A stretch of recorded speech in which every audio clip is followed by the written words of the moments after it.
Hallelujah. आइए सब अपनी अखां नूं बंद करिए। जिन्हें इंटरनेट के वसीले दे नाल अज दी इबादत नूं सुनन दे लई अपने मनां नूं बना बैठे ने, मैं चाहता हाँ आइए सब अपनी अखां नूं बंद करिए, दुआ की हालत दे विच चले जाइए, अपने आप नूं अपनी रूह च समझाण नूं खुदावंद दे हत्थां दे विच दईए, तां जो पवित्र आत्मा पूर्ण रीति दे नाल तुहाडीआं और मेरियां जिंदगियां दे विच काम कर सके, ਉਹਦਾ मकसद पूरा हो सके। आइए अपनी अखां नूं बंद करिए, प्रार्थना की हालत में चलते हैं। सच्चा जिंदा मेहरबान खुदावंद पिता परमेश्वर प्रभु यीशु मसीह के नाम च असीं तुहाडा शुक्र करते हैं इस बड़े ही आदरयोग समय के लिए जो साडी जिंदगी च बख्शिया। धन्नवाद करते हैं प्रभु, अज का दिन जो साडी जिंदगी च बख्शिया, सानू जिंदा रखिया, तंदुरुस्त रखिया, संभाल के रखिया, अपने कदमां च बना के रखिया। असीं धन्नवाद करते हैं तुहाडे बच्चों ने जब आराधना के दौरान बरकत पाई, असीं शुक्र करते हैं। और अज वचन का समय जो साडी जिंदगी च आ पहुंचिया प्रभु, असीं विनती करते हैं कि ये वचन का समय साडे लिए बहुत ही ज्यादा आशीष भरिया होवे। मेरे खुदा बाप, तुहाडा पवित्र आत्मा आए, मेरी जुबान का जुम्मा लवे और जो तुहाडे लोग सुनते हैं और निहाल होण मेरे परमेश्वर। हर तरह की कमी, कमजोरी, मांदगी, परेशानी यीशु मसीह दे जिंदा नाम दे विच और वचन दे द्वारा खुदावंद क्लीन कर दी जावे मेरे प्रभु, और तुहाडे बच्चे तंदुरुस्ती नूं प्राप्त करन और तुहाडा नाम इन्हां दे जीवन तो महिमा पाए प्रभु। तुहाडा इक्को ही मकसद है खुदावंद कि साडे जीवन तो तुहाडा नाम महिमा और जलाल पाए, आदर पाए मेरे प्रभु जी। दूसरे लोग सुनन ते तुहाडे नाम दा उपकार खुदावंद करन मेरे प्रभु, तुहाडे नाम दी महिमा करन मेरे परमेश्वर। दिलों धन्नवाद करदे हैं मेरे प्रभु जी। मैं चाहना कि हुण पवित्र आत्मा आपे मेरी बोलण च, तुहाडे लोकां दी सुनण च, साडे सारियां दी अमल करन दे विच मदद करे। शुक्रगुजारी दे नाल दुआ नूं प्रभु यीशु दे नाम विच मंगदे हैं, आमीन आमीन। God bless you. खुदावंद तुहानूं सारिआं नूं बहुत आयत दे नाल आशीष और बरकत देवे, भरपूरी दा जीवन देवे, फलवंत जीवन देवे, जयवंत जीवन देवे। जिन्हें लोग खुदावंद दे प्यासे आ, बाइबल इदां आखदा कि उन्हां दी प्यास ओ बुझाउंदा आ, इदां प्यास बुझाउंदा कि उन्हां दे जीवन तो जल जिहड़ा आ डुलना शुरू हो जांदा आ, वो दूसरिਆਂ दे लिए बरकत दा कारण बनदे आ। हालेलुया।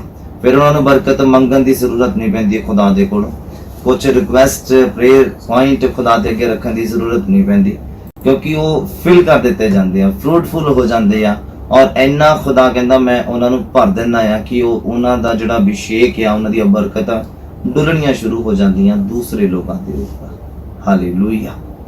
मैं उम्मीद करता हूं कि तुसी बड़े प्यास रख के खुदाबंद दा वचन सुनने के लिए आए हो, और मेरा परमेश्वर यानी कि खुदाबंद यीशु मसीह तुहाडी और मेरी आत्मिक प्यास नूं बुझाए, तां जो तुसी ते मैं बरकत पा सको, और वो आत्मिक जल तुसी ते मैं पीए और वो डुलना शुरू होवे, दूसरे दे लई बरकत, छुटकारे, आशीष का कारण बन सके। हालेलुया। गल करते हैं अज दे वचन दी, टॉपिक दी गल करते कि 10 कमांडमेंट्स स्टिल मैटर्स, अज भी मैटर करते हैं। मैं उन्होंने लोगों का भुलेखा कढ़ना चाहता कि जो लोग इस भुलेखे दे विच आ कि जिहड़े 10 हुक्म पुराने नियम दे विच ही है, पर मैं तुहानूं दसना चाहता हूं नवे नियम च भी मैटर करते हैं। हालेलुया। विद रेफरेंस आपां गलबात करनी है अज कि पुराने नियम दे विच जो 10 हुक्म मिले सी, 10 आग्यावां मिलियां सीगियां, और वो नवे नियम च भी उन्हां दा जिक्र आउंदा है। ये नहीं है कि पुराने नियम च वो खत्म हो गया भी हुण उहदा जिक्र साडी जिंदगी दे विच नहीं हो सकदा, पर मैं तुहाडे नाल उस गल नूं साझा करना चाहता हां कि जो 10 कमांडमेंट्स है वो स्टिल मैटर, अज भी मैटर करते पे तुहाडी मेरी जिंदगी दे विच। वो इग्नोर नहीं कीते गए, वो भुले नहीं गए, वो मिटाए नहीं गए, वो नवे नियम दे विच कंटिन्यूअसली चलदे आए। हालेलुया। एक दशवांश देना, दसवंत देना, कई लोग कहंदे पुराने नियम दे विच है, नवे च है नहीं, ਉਹਦਾ भी जिक्र तुहाडे नाल अज मैं साझा करदा हां। और अदब दे नाल बने रहना अज दी इबादत दे विच, वचन दे विच, तां जो तुसीं सुनो ते बरकत पाओ। मेरा खुदा यानी कि तुहाडा यीशु मसीह सानू सबना नू आशीष और बरकत देवे। बोलो आमीन। हालेलुया। पुराने नियम दा जिहड़ा मटीरियल है वो अज भी तुहाडी मेरी जिंदगी दे विच मैटर करदा है। ये नहीं है कि दाऊद के जीवन नूं असीं पढ़ांगे तो सानू कुछ भी हासिल नहीं होएगा। इब्राहिम दे बारे पढ़ांगे, इसाक याकूब दे बारे पढ़ांगे, सृष्टि किद्दां बनी है पढ़ांगे, और सानू ओदी कोई आशीष नहीं मिलेगी। मैं तुहानूं दसना चाहुंदा तुहाडा ये वहम है, ਉਹਨੂੰ ਪੜਨ ਦੇ ਦੌਰਾਨ ਤੁਹਾਨੂੰ ਆਸ਼ੀਸ਼ ਵੀ ਮਿਲੇਗੀ, ਉਹਨੂੰ ਪੜਨ ਦੇ ਦੌਰਾਨ ਤੁਹਾਡਾ ਕਰੈਕਟਰ ਵੀ ਸਹੀ ਹੋਏਗਾ, ਉਹਨੂੰ ਪੜਨ ਦੇ ਦੌਰਾਨ ਜੋ ਉਹਨਾਂ ਦੇ ਕੋਲੋਂ ਮਿਸਟੇਕਸ ਹੋਈਆਂ ਆ ਉਹਨਾਂ ਤੋਂ ਤੁਸੀਂ ਆਪਣੇ ਆਪ ਨੂੰ ਸੰਭਾਲ ਸਕਦੇ ਹੋ। ਹਾਲੇਲੂਇਆ। ਇਸੇ ਲਈ ਇਹ ਬਾਈਬਲ ਦੇ ਨਾਲ ਜੋੜਿਆ ਗਿਆ ਹੈ ਕਿ ਇਹਨੂੰ ਪੜਨਾ ਆ ਔਰ ਜੋ ਗਲਤੀਆਂ, ਕਮੀਆਂ, ਕਮਜ਼ੋਰੀਆਂ ਉਹਨਾਂ ਦੇ ਕੋਲੋਂ ਹੋਈਆਂ ਆ ਉਹ ਤੁਸੀਂ ਤੇ ਮੈਂ ਨਾ ਕਰੀਏ। ਜਦੋਂ ਅਸੀਂ ਪੜਾਂਗੇ ਤਾਂ ਫਿਰ ਹੀ ਪਤਾ ਚੱਲੂਗਾ ਕਿ ਕਮੀ ਕਿੱਥੇ ਆਈ। ਜਦੋਂ ਇਹਨੂੰ ਪੜਾਂਗੇ ਤਾਂ ਪਤਾ ਉਦੋਂ ਹੀ ਲੱਗੂਗਾ ਕਿ ਗੁਨਾਹ ਕਿੱਥੇ ਹੋਇਆ, ਪਾਪ ਕਿੱਥੇ ਹੋਇਆ, ਹੁਕਮ ਦੀ ਉਲੰਘਣਾ ਕਿੱਥੇ ਹੋਈ ਆ। ਸਟਿਲ ਮੈਟਰ, ਅੱਜ ਵੀ ਮੈਟਰ ਕਰਦੇ ਇਹ ਵਰਡਸ। ਜ਼ਬੂਰ ਅਸੀਂ ਅੱਜ ਵੀ ਗਾਉਂਦੇ ਆ, ਅਭਿਸ਼ੇਕ ਉਤਰਦਾ ਹੈ। ਦਾਊਦ ਦੇ ਦੁਆਰਾ ਲਿਖੇ ਗਏ ਭਜਨ ਅਸੀਂ ਅੱਜ ਵੀ ਗਾਉਂਦੇ ਆ ਔਰ ਅਭਿਸ਼ੇਕ ਉਤਮ ਕਰਦਾ ਹੈ। ਹਾਲੇਲੂਇਆ। ਉਮੀਦ ਕਰਦਾ ਤੁਸੀਂ ਸਮਝ ਪਾ ਰਹੇ। ਜਿਹਦੀ ਜ਼ਰੂਰਤ ਨਾ ਹੁੰਦੀ ਤੇ ਨਾਲ ਜੋੜਿਆ ਨਾ ਜਾਂਦਾ, ਅਟੈਚ ਨਾ ਕੀਤਾ ਜਾਂਦਾ।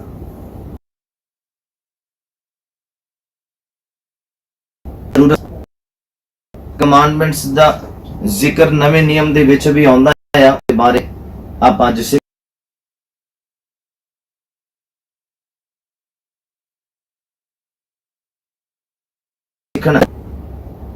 ਮੈਂ ਰੈਫਰੈਂਸ ਦੇ ਵਿੱਚ ਤੁਹਾਨੂੰ ਲੈ ਕੇ ਜਾਣਾ ਚਾਹੁੰਦਾ। ਮੇਰੇ ਨਾਲ ਤੁਸੀਂ ਓਪਨ ਕਰੀਏ ਕੂਚ ਦਾ ਪੁਸਤਕ ਉਹਦਾ 20 ਨੰਬਰ ਅਧਿਆਇ। ਮੇਰੇ ਨਾਲ ਖੋਲੀਏ ਆਪਣਾ ਬਾਈਬਲ, ਕੂਚ ਦਾ ਪੁਸਤਕ ਉਹਦਾ 20 ਨੰਬਰ ਅਧਿਆਇ ਖੋਲੀਏ ਜਰਾ। कूच पुस्तक ਉਹਦਾ 20 ਨੰਬਰ ਅਧਿਆਇ और ਉਹਦਾ ਆਪਣਾ ਬਾਈਬਲ ਕੂਚ ਦਾ ਪੁਸਤਕ ਉਹਦਾ 20 ਅਧਿਆਇ ਉਹਦਾ 3 ਨੰਬਰ ਪੰਕਤੀ ਦੇ ਵਿੱਚ ਲਿਖਿਆ ਕਿ ਮੇਰੇ ਸਨਮੁਖ ਤੇਰੇ ਲਈ ਦੂਜੇ ਦੇਵਤੇ ਨਾ ਹੋ। ਇਹ ਖੁਦਾ ਦਾ ਹੁਕਮ ਹੈ, ਪੁਰਾਣੇ ਨਿਯਮ ਦਾ ਹੁਕਮ ਹੈ। 10 ਹੁਕਮਾਂ ਦੇ ਵਿੱਚੋਂ ਇੱਕ ਹੁਕਮ ਹੈ कि मेरे सन्मुख तेरे लिए कोई दूजा देवता नहीं होना चाहिए, तेरा सिर किते होर अगे झुकना नहीं चाहिए। और ਇਹਦਾ ਰੈਫਰੈਂਸ ਆਪਾਂ ਨਵੇਂ ਨਿਯਮ ਦੇ ਵਿੱਚ ਕਿੱਥੇ ਸਾਨੂੰ ਮਿਲੇਗਾ? ਸੰਤ ਮਤੀ ਦਾ ਅੰਜੀਲ ਤੁਸੀਂ ਮੇਰੇ ਨਾਲ ਜਦੋਂ ਓਪਨ ਕਰੋਗੇ, ਮਤੀ ਦਾ ਅੰਜੀਲ ਉਹਦਾ 4 ਨੰਬਰ ਅਧਿਆਇ और ਉਹਦਾ 10 ਨੰਬਰ ਪੰਕਤੀ जो मैं पढ़ावांगा ਉਹਦਾ ਜ਼ਿਕਰ ਕਰਾਂਗਾ और ਇਹਦੇ ਰੈਫਰੈਂਸ ਤੁਹਾਨੂੰ ਹੋਰ ਵੀ ਜ਼ਿਆਦਾ ਮਿਲ ਜਾਣਗੇ ਨਵੇਂ ਨਿਯਮ ਚ। ਜਦੋਂ ਤੁਸੀਂ ਲੋਕਾਂ ਦਾ ਅੰਜੀਲ ਉਹਦਾ 4 ਨੰਬਰ ਅਧਿਆਇ ਉਹਦਾ 8 ਨੰਬਰ ਪੰਕਤੀ ਪੜੋਗੇ ਉਹਦੇ ਵਿੱਚ ਵੀ ਜ਼ਿਕਰ ਆਏਗਾ। और ਜਦੋਂ ਪ੍ਰਕਾਸ਼ਿਤ ਵਾਕਿਆ 14 ਨੰਬਰ ਅਧਿਆਇ और ਉਹਦਾ 7 ਨੰਬਰ ਪੰਕਤੀ ਪੜੋਗੇ ਉਹਦੇ ਵਿੱਚ ਵੀ ਇਹ ਜ਼ਿਕਰ ਆਏਗਾ। ਮੈਂ ਰੈਫਰੈਂਸ ਤੁਹਾਨੂੰ ਦੇ ਦੇਣੇ ਆ, ਤੁਸੀਂ ਅਗਰ ਨੋਟ ਕਰਨਾ ਚਾਹੁੰਦੇ ਨੋਟ ਕਰ ਲਓ, ਤੁਹਾਡੇ ਕੰਮ ਆਣਗੇ। ਆਤਮਿਕ ਤਰੱਕੀ ਦੇ ਲਈ ਵਚਨ ਦੇ ਗਿਆਨ ਲੈਣ ਦੇ ਵਿੱਚ ਵਾਧਾ ਹੋਏਗਾ। और जो मैं ਪੜਾਉਣਾ ਆ ਉਹ ਵੀ ਤੁਹਾਨੂੰ ਮੈਂ ਤੁਹਾਡੇ ਨਾਲ ਸਾਂਝਾ ਕਰਦਾ ਕਿ ਮਤੀ ਦਾ ਅੰਜੀਲ ਉਹਦਾ 4 ਨੰਬਰ ਅਧਿਆਇ ਉਹਦਾ 10 ਨੰਬਰ ਪੰਕਤੀ ਚ ਜ਼ਿਕਰ ਨਵੇਂ ਨਿਯਮ 4 ਰੈਫਰੈਂਸ ਦੇ ਵਿੱਚ ਆਂਦਾ, 3-4 ਬੁక్స్ ਦੇ ਵਿੱਚ ਆਂਦਾ ਹੈ ਇੱਕ और मैं सारे रेफरेंस ਤੁਹਾਨੂੰ ਬੋਲ ਦੇਣੇ ਆ और जो मैं ਪੜਾਉਣਾ ਆ ਉਹਦੇ ਉੱਪਰ ਤੁਹਾਡਾ ਗੌਰ ਕਰਵਾਉਣਾ। ਹਾਲੇਲੂਇਆ। और सेम रेफरेंस ਤੁਹਾਨੂੰ ਅੱਗੇ ਮਿਲਨੇ ਆ ਜਿਹੜੇ ਵੀ ਨੇ ਆ ਉਹਨਾਂ ਚ ਇਸੇ ਵਚਨ ਦਾ ਆਉਣਾ ਆ। ਕਰਦੇ ਆ ਪਹਿਲੇ ਹੁਕਮ ਦੀ ਕਿ ਤੂੰ ਕੀ ਕਰ, ਤੇਰੇ ਸਨਮੁਖ ਮੇਰੇ ਸਾਹਮਣੇ ਤੇਰੇ ਲਈ ਕੋਈ ਹੋਰ ਦੂਜਾ ਦੇਵਤਾ ਨਾ ਹੋਵੇ, ਤੇਰਾ ਸਿਰ ਕਿਤੇ ਹੋਰ ਨਾ ਝੁਕੇ। और ਉਹਦਾ ਨਵੇਂ ਨਿਯਮ ਦੇ ਵਿੱਚ ਰੈਫਰੈਂਸ ਆਂਦਾ ਮਤੀ ਦਾ ਅੰਜੀਲ ਉਹਦਾ 4 ਨੰਬਰ ਅਧਿਆਇ ਉਹਦਾ 10 ਨੰਬਰ ਪੰਕਤੀ। ਉਸ ਨੂੰ ਕਿਹਾ ਹੈ ਸ਼ੈਤਾਨ ਚਲਿਆ ਜਾ, ਕਿਉਂ ਜੋ ਲਿਖਿਆ ਹੋਇਆ ਆ ਭਈ ਤੂੰ ਪ੍ਰਭੂ ਆਪਣੇ ਪਰਮੇਸ਼ਵਰ ਨੂੰ ਮੱਥਾ ਟੇਕ ਅਰੇ ਉਸੇ ਇਕੱਲੇ ਦੀ ਉਪਾਸਨਾ ਕਰ। ਹਾਲੇਲੂਇਆ। ਕਿ ਇਹ ਵਚਨ ਆਇਆ कि तू अपने पिता परमेश्वर की उपासना कर और देख होर किसे नु भी नहीं, सिर किसे होर दे अगे ना झुके, तेरा सजदा किसे होर दे अगे ना, इनकी किसे होर दे लिए ना होवे, सिर्फ और सिर्फ परमेश्वर दे लिए होवे। और जब इस जज्बे दे नाल तुसी शैतान दा सामना करदे आ, जब इस वचना दे द्वारा तुसी शैतान दा सामना करदे आ ते बाइबल आखदा शैतान तुहानू फिर छड्ड के चला जांदा। बोलो आमीन। हालेलुया। अगे लिखिया कहते तद शैतान ਉਹਨੂੰ ਛੱਡ ਗਿਆ और ਵੇਖੋ ਦੂਤ ਕੋਲ ਆਣ ਕੇ ਉਹਦੀ ਟਹਿਲ ਕਰਨ ਲੱਗ ਗਏ। ਹਾਲੇਲੂਇਆ। ਫਿਰ ਯਿਸੂ ਮਸੀਹ ਦੀ ਟਹਿਲ ਕਰਨ ਲੱਗ ਗਏ, ਯਿਸੂ ਮਸੀਹ ਦੀ ਕੇਅਰ ਕਰਨ ਲੱਗ ਗਏ। ਉਹਦੇ ਕੋਲੋਂ ਚਲਾ ਗਿਆ। ਕਦੋਂ ਗਿਆ? ਜਦੋਂ ਵਚਨ ਉਹਨੂੰ ਕੱਟਿਆ, ਜਦੋਂ ਵਚਨ ਦੇ ਨਾਲ ਉਹਦੇ ਨਾਲ ਲੜਿਆ, ਜਦੋਂ ਵਚਨ ਦੇ ਨਾਲ ਉਹਦੇ ਨਾਲ ਲੜਾਈ ਕੀਤੀ और ਉਹਨੂੰ ਹਰਾਇਆ ਤੇ ਬਾਈਬਲ ਕਹਿੰਦਾ ਉਹ ਭੱਜ ਗਿਆ। क्योंकि यीशु मसीह ने कहा कि वचन से ऐदा लिखिया, पुराना नियम नवे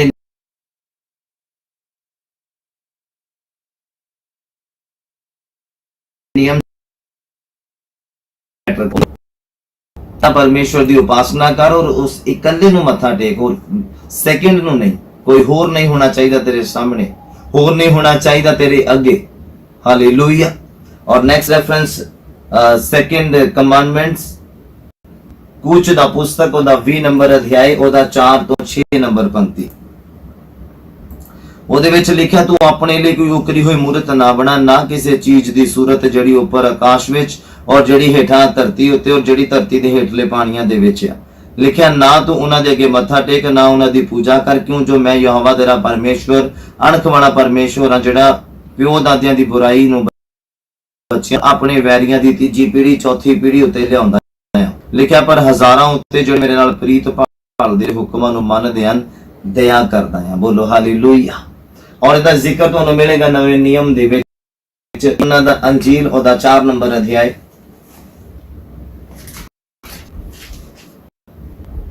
ओदा 23 नंबर पंक्ति।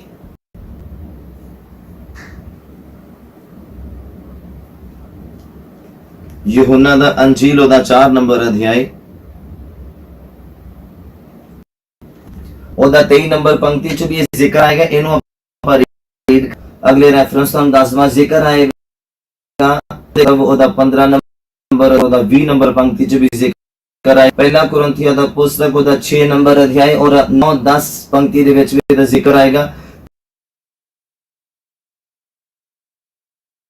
गलात ओदा 5 नंबर अध्याय ते 5 नंबर पंक्ति च भी जिक्र आएगा। कलूसिया दा पुस्तक ओदा 3 नंबर अध्याय ओदा 5 नंबर पंक्ति च भी ਇਹਦਾ जिक्र आएगा। नवे नियम दे विच ਅੱਜ ਵੀ ਮੈਟਰ ਕਰਦੇ ਆ। ਖੁਦਾਵੰਦ ਦਾ ਜਿਹੜਾ ਪੁਰਾਣਾ ਨਿਯਮ ਆ 10 ਹੁਕਮ ਆ ਉਹ ਨਵੇਂ ਨਿਯਮ ਦੇ ਵਿੱਚ ਵੀ ਮੈਟਰ ਕਰਦੇ ਆ। ਹੁਣ ਆਪਾਂ ਪੜ੍ਹਦੇ ਆ ਯਹੋਨਾ ਦਾ ਅੰਜੀਲ ਉਹਦਾ 4 ਨੰਬਰ ਅਧਿਆਇ ਉਹਦਾ 23 ਨੰਬਰ ਪੰਕਤੀ। ਲਿਖਿਆ ਕਿ ਤੂੰ ਕੋਈ ਵੀ ਉਕਰੀ ਹੋਈ ਮੂਰਤ ਨਾ ਬਣਾ, ਕਿਸੇ ਦੀ ਵੀ ਨਹੀਂ, ਨਾ ਉੱਪਰ ਆਕਾਸ਼ ਦੇ ਵਿੱਚ ਕਿਸੇ ਨੂੰ ਕਾਪੀ ਕਰਕੇ ਤੂੰ ਬਣਾਵੇਂ ਤੇ ਨਾ ਧਰਤੀ ਦੇ ਉੱਪਰ ਕਿਸੇ ਨੂੰ ਦੇਖ ਕੇ ਤੂੰ ਬਣਾਵੇਂ, ਨਾ ਧਰਤੀ ਦੇ ਹੇਠ ਜੋ ਪਾਣੀਆਂ ਦੇ ਵਿੱਚ ਆ ਤੂੰ ਉਹਨੂੰ ਵੇਖ ਕੇ ਕੁਝ ਬਣਾਵੇਂ ਔਰ ਉਹਨੂੰ ਮੱਥਾ ਟੇਕੇ। ऐदा दा बिल्कुल भी नहीं है। और नवे नियम च दा जिक्र आंदा यूहन्ना दा अंजील दा 4 नंबर अध्याय दा 23 नंबर पंक्ति में पढ़दा, तुसी सुनना। लिखिया वो समा आंदा होणे आ जो सच्चे भगत आत्मा और सच्चाई दे नाल पिता दी भगती करनगे, क्योंकि पिता इहो जे भगतां नूं चाहुंदा है। आत्मा और सच्चाई दे नाल, ना आत्मा दी कोई मूरत हुंदी है ना सच्चाई दी कोई सूरत हुंदी है। हालेलुया। लिखिया तू कोई भी उकरी हुई मूरत ना बना और ना ही ओनू मत्था टेक। और लिखिया समा आंदा है सगो हुणे कि जेड़े खुदा दे भगत आ, खुदा दे चाहवंद आ, फॉलोवर्स आ, सचरण के महिमा करनगे और इहो जे भगतां नूं खुदा चाहुंदा है। और आत्मा आ अते जो ओदी भगती करदे हन उन्हां नूं चाहीदा आ भई ओह आत्मा और सच्चाई दे नाल भगती करन। हालेलुया। मूर्तियां दे अगे नहीं, मोमबत्ती जगा के नहीं। तो तुसी फोटोज देख रहे हैं, तुहानू लगदा कि जीसस क्राइस्ट दी है। मैं तुहानू दसना चाहुंदा किसी एक्टर दी या यीशु मसीह दी फोटो नहीं है जो तुहाडे आम घरां दे विच देखण नूं मिलदी है, तुहानू खुद नूं देखण नूं मिलदी है, जो इंटरनेट दे उपर देखण दी है, जो पैशन ऑफ क्राइस्ट आ, सन ऑफ गॉड या जीसस मूवी आ, ये सब वो एक्टर या उन्हीं करी हुई मूरत दा रूप या। मेरी सलाह ਤੁਹਾਨੂੰ ਦੀ ਜਗ੍ਹਾ ਤੇ ਅਗਰ ਤੁਸੀਂ ਖੁਦਾ ਲਗਾਓ ਤੇ ਉਹ ਤੁਹਾਡੇ ਲਈ ਆਸ਼ੀਰਵਾਦ ਬਣੇਗਾ। ਨਾ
ਹਨ ਔਰ ਇਦਾਂ ਦੇ ਭਗਤਾਂ ਨੂੰ ਪਰਮੇਸ਼ਵਰ ਚਾਹੁੰਦਾ ਹੈ।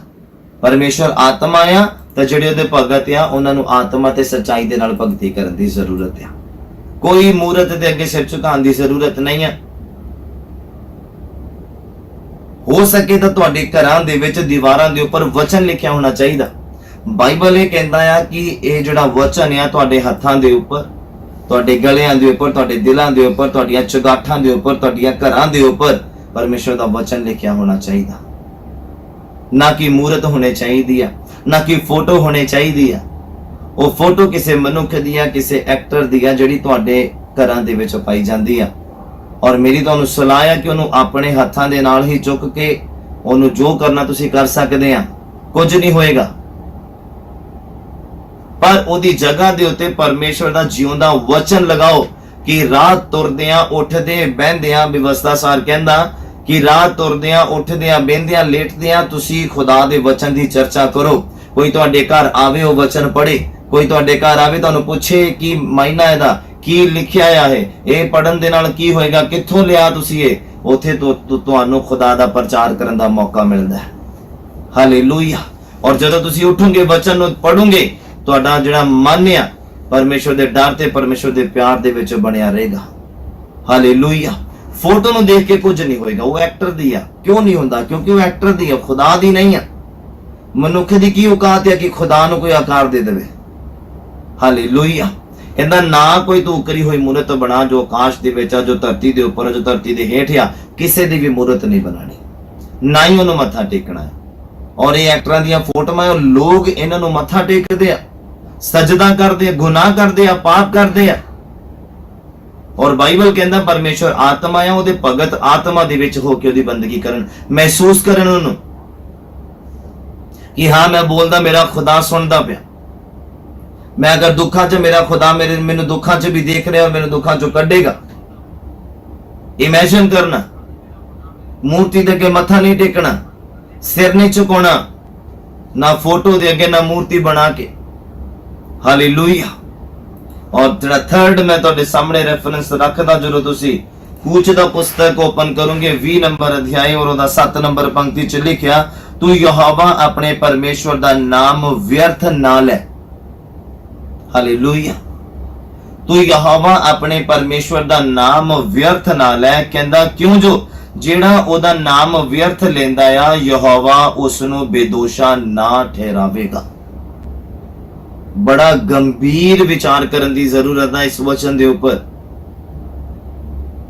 ਜਿਸ ਪਰਸਨ ਨੂੰ ਪਤਾ ਦੁਆ ਕਰਨਾ ਜ਼ਰੂਰੀ ਔਰ ਦੁਆ ਨਹੀਂ ਕਰਦਾ, ਜਿਸ ਪਰਸਨ ਨੂੰ ਪਤਾ ਬਾਈਬਲ ਪੜ੍ਹਨਾ ਜ਼ਰੂਰੀ ਉਹ ਨਹੀਂ ਪੜ੍ਹਦਾ, ਜਿਸ ਪਰਸਨ ਨੂੰ ਪਤਾ ਮੈਨੂੰ ਹੁਣ ਅੱਗੇ ਵਧਣਾ ਚਾਹੀਦਾ ਪਰ ਅੱਗੇ ਨਹੀਂ ਵਧ ਰਿਹਾ, ਜਿਸ ਪਰਸਨ ਨੂੰ ਪਤਾ ਇਹ ਮੇਰੇ ਲਈ ਪਾਪ ਆ, ਆਹ ਕੰਮ ਕਰਨਾ ਮੇਰੇ ਲਈ ਗੁਨਾਹ ਆ, ਆਹ ਕੰਮ ਕਰਨਾ ਮੈਨੂੰ ਖੁਦਾ ਤੋਂ ਦੂਰ ਕਰ ਸਕਦਾ, ਖੁਦਾ ਦੇ ਨਾਲ ਮੇਰੇ ਸੰਬੰਧਾਂ ਨੂੰ ਤੋੜ ਸਕਦਾ ਆ, ਪਰ ਉਹ ਫਿਰ ਵੀ ਕਰਦਾ ਪਿਆ, ਇਹਦਾ ਮਤਲਬ ਖੁਦਾ ਦਾ ਨਾਮ ਉਹ ਵਿਅਰਥ ਲੈ ਰਿਹਾ। ਕਿਉਂਕਿ ਉਹ ਚਰਚ ਵੀ ਆ ਰਿਹਾ, ਪਾਪ ਵੀ ਨਹੀਂ ਛੱਡਦਾ, ਚਰਚ ਵੀ ਆ ਰਿਹਾ, ਮਨ ਮਰਜ਼ੀ ਨਹੀਂ ਛੱਡਦਾ, ਚਰਚ ਵੀ ਆ ਰਿਹਾ, ਵਿਭਚਾਰ ਵੀ ਕਰਦਾ, ਚਰਚ ਵੀ ਆ ਰਿਹਾ, ਨਸ਼ਾ ਵੀ ਕਰਦਾ, ਚਰਚ ਵੀ ਆ ਰਿਹਾ ਆ ਔਰ ਸ਼ੈਤਾਨ ਦੀਆਂ ਚਾਲਾਂ 'ਚ ਫਸਿਆ ਵੀ ਪਿਆ ਆ ਜਾਣ ਬੁੱਝ ਕੇ। ਤੇ ਮੈਂ ਇਸ ਤਰ੍ਹਾਂ ਦੇ ਪਰਸਨ ਦੇ ਲਈ ਕਹਿ ਸਕਦਾ ਆ ਉਹ ਖੁਦਾ ਦੇ ਨਾਮ ਨੂੰ ਜਿਹੜਾ ਆ ਵਿਅਰਥ ਲੈ ਰਿਹਾ। ਤੇ ਬਾਈਬਲ ਕਹਿੰਦਾ ਜਿਹੜਾ ਉਹਦਾ ਨਾਮ ਵਿਅਰਥ ਦਾ, ਖੁਦਾ ਉਹਨੂੰ ਬੇਦੋਸ਼ਾ ਨਹੀਂ ਛੱਡੇਗਾ। ਹਾਲੇਲੂਇਆ। ਨਵੇਂ ਨਿਯਮ ਦੇ ਵਿੱਚ ਇਹਦਾ ਜ਼ਿਕਰ ਆਏਗਾ ਜਦੋਂ ਤੁਸੀਂ ਮੇਰੇ ਨਾਲ ਓਪਨ ਕਰੋਗੇ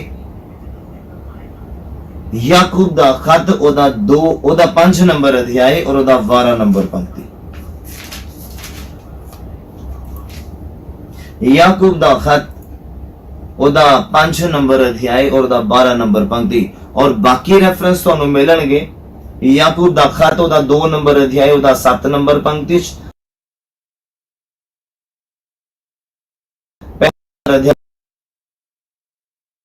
5 ਨੰਬਰ ਅਧਿਆਇ, ਉਹਦਾ 33 ਤੋਂ 37 ਨੰਬਰ ਪੰਕਤੀ ਦੇ ਵਿੱਚ ਦਾ ਜ਼ਿਕਰ ਤੁਹਾਨੂੰ ਮਿਲੇਗਾ ਕਿ ਤੂੰ ਆਪਣੇ ਪਰਮੇਸ਼ਵਰ ਦੇ ਨਾਮ ਨੂੰ ਵਿਅਰਥ ਨਾ ਲੈ। ਔਰ ਇਹਦਾ ਰੈਫਰੈਂਸ ਆਪਾਂ ਪੜਨ ਜਾ ਰਹੇ ਹਾਂ ਯਾਕੂਬ ਦਾ ਖਤ, ਉਹਦਾ 5 ਨੰਬਰ ਅਧਿਆਇ, ਉਹਦਾ 12 ਨੰਬਰ ਪੰਕਤੀ 'ਚ ਏਦਾਂ ਲਿਖਿਆ, ਕਹਿੰਦਾ ਹੇ ਮੇਰੇ ਭਰਾਵੋ, ਸਭ ਤੋਂ ਪਹਿਲਾਂ ਇਹ ਆ ਭਈ ਤੁਸੀਂ ਸਹੁੰ ਨਹੀਂ ਖਾਣੀ।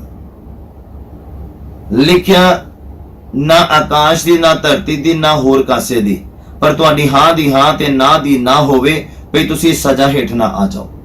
ਹਾਲੇਲੂਇਆ। ਤੁਹਾਨੂੰ ਸਹੁੰ ਖਾਣ ਦੀ ਜ਼ਰੂਰਤ ਨਹੀਂ ਆ, ਤੁਹਾਨੂੰ ਕਿਸੇ ਨੂੰ ਕਲੈਰੀਫਿਕੇਸ਼ਨ ਦੇਣ ਦੀ ਜ਼ਰੂਰਤ ਨਹੀਂ ਆ। ਤੋ ਜੋ ਬਾਈਬਲ ਕਹਿੰਦਾ ਤੁਹਾਡੀ ਹਾਂ ਦੀ ਹਾਂ ਤੇ ਨਾ ਦੀ ਨਾ ਹੋਣੀ ਚਾਹੀਦੀ। ਤੁਹਾਡਾ ਜੀਵਨ ਵੀ ਤੁਹਾਡੀ ਹਾਂ ਦੀ ਹਾਂ ਤੇ ਨਾ ਦੀ ਨਾ ਹੋਵੇ, ਔਰ ਤੁਹਾਡੇ ਸ਼ਬਦਾਂ ਦੇ ਵਿੱਚ ਇੰਨੀ ਪਾਵਰ ਹੋਵੇ ਕਿ ਤੁਸੀਂ ਅਗਰ ਕਿਸੇ ਨੂੰ ਕੁਝ ਵੀ ਕਹੋ ਉਹ ਯਕੀਨ ਕਰ ਲਵੇ ਤੁਹਾਡੀ ਗੱਲ ਦੇ ਉੱਪਰ। ਹਾਲੇਲੂਇਆ। ਉਹ ਤੁਹਾਡੀ ਗੱਲ ਦੇ ਉੱਪਰ ਯਕੀਨ ਕਰ ਲਵੇ। ਤਾਂ ਜੇ ਉਹ ਤੁਹਾਡੀ ਗੱਲ ਦੇ ਉੱਪਰ ਯਕੀਨ ਨਹੀਂ ਕਰਦਾ ਪਿਆ ਤਾਂ ਮਤਲਬ ਤੁਹਾਡਾ ਜੀਵਨ ਸਹੀ ਨਹੀਂ ਚੱਲਦਾ ਪਿਆ। ਅਗਰ ਤੁਸੀਂ ਚਰਚ ਵੀ ਜਾ ਰਹੇ ਆ ਤੇ ਮੈਨੂੰ ਲੱਗਦਾ ਕਿ ਉਹਦਾ ਬੈਨੀਫਿਟ ਨਹੀਂ ਹੈ ਤੁਹਾਨੂੰ। ਅਗਰ ਤੁਸੀਂ ਪ੍ਰੇਅਰ ਵੀ ਕਰਦੇ ਤਾਂ ਉਹਦਾ ਬੈਨੀਫਿਟ ਨਹੀਂ ਹੈ, ਕਿਉਂਕਿ ਅਗਰ ਕੋਈ ਪਰਸਨ ਤੁਹਾਡੇ ਨਾਰਮਲ ਵਰਡਸ ਤੇ ਯਕੀਨ ਨਹੀਂ ਕਰਦਾ ਕਿ ਜਿਹਦੇ ਕਰਕੇ ਤੁਹਾਨੂੰ ਸਹੁੰ ਖਾਣ ਦੀ ਜ਼ਰੂਰਤ ਪੈਂਦੀ ਹੈ। ਬਾਈਬਲ ਕਹਿੰਦਾ ਤੁਸੀਂ ਬਣਾਇਆ ਕੀ ਹੈ? ਆਪਣੇ ਹੱਥਾਂ ਦੇ ਨਾਲ ਧਰਤੀ ਨੂੰ ਬਣਾਇਆ, ਆਕਾਸ਼ ਨੂੰ ਬਣਾਇਆ, ਚੰਦ ਤਾਰੇ ਸੂਰਜ ਨੂੰ ਬਣਾਇਆ। ਕਿਹਦੀ ਸਹੁੰ ਖਾਂਦੇ ਆ ਤੁਸੀਂ? ਈਵਨ ਕਿ ਤੁਸੀਂ ਆਪਣੇ ਆਪ ਨੂੰ ਵੀ ਖੁਦ ਨਹੀਂ, ਨਾ ਤੁਸੀਂ ਆਪਣੇ ਬੱਚਿਆਂ ਨੂੰ ਬਣਾਇਆ, ਨਾ ਕਿਸੇ ਮਨੁੱਖ ਨੂੰ, ਜਾਨਵਰ ਨੂੰ, ਕਿਸ ਚੀਜ਼ ਨੂੰ ਬਣਾਇਆ ਜਿਹਦੀ ਸਹੁੰ ਖਾਓਗੇ। ਬਾਈਬਲ ਕਹਿੰਦਾ ਤੁਸੀਂ ਕਿਸੇ ਵੀ ਚੀਜ਼ ਦੀ ਸਹੁੰ ਨਹੀਂ ਖਾਣੀ। ਨਾ ਆਕਾਸ਼ ਦੇ ਉੱਪਰ ਕੁਝ ਹੈ ਉਹਦੀ, ਨਾ ਧਰਤੀ ਦੇ ਉੱਪਰ ਕੁਝ ਹੈ ਉਹਦੀ। ਬਸ ਤੁਹਾਡੀ ਹਾਂ ਦੀ ਹਾਂ ਤੇ ਨਾ ਦੀ ਨਾ ਹੋਣੀ ਚਾਹੀਦੀ ਆ। ਔਰ ਜੋ ਇਸ ਤੋਂ ਵੱਧ ਕੇ ਆ ਕਹਿੰਦਾ ਉਹ ਪਾਪ ਆ। ਕਹਿੰਦਾ ਜੋ ਉਹਦਾ ਨਾਮ ਵਿਅਰਥ ਲੈਂਦਾ ਆ ਉਹਨੂੰ ਉਹ ਬੇਦੋਸ਼ਾ ਨਹੀਂ ਛੱਡੇਗਾ। ਹਾਲੇਲੂਇਆ। ਤੁਹਾਨੂੰ ਜੇ ਸਹੁੰ ਖਾਣ ਦੀ ਜ਼ਰੂਰਤ ਪੈ ਰਹੀ ਦਾ ਮਤਲਬ ਤੁਹਾਡਾ ਚਾਲ ਚੱਲਣ ਸਹੀ ਨਹੀਂ ਹੈ, ਤੁਹਾਡਾ ਜੀਵਨ ਸਹੀ ਨਹੀਂ ਹੈ।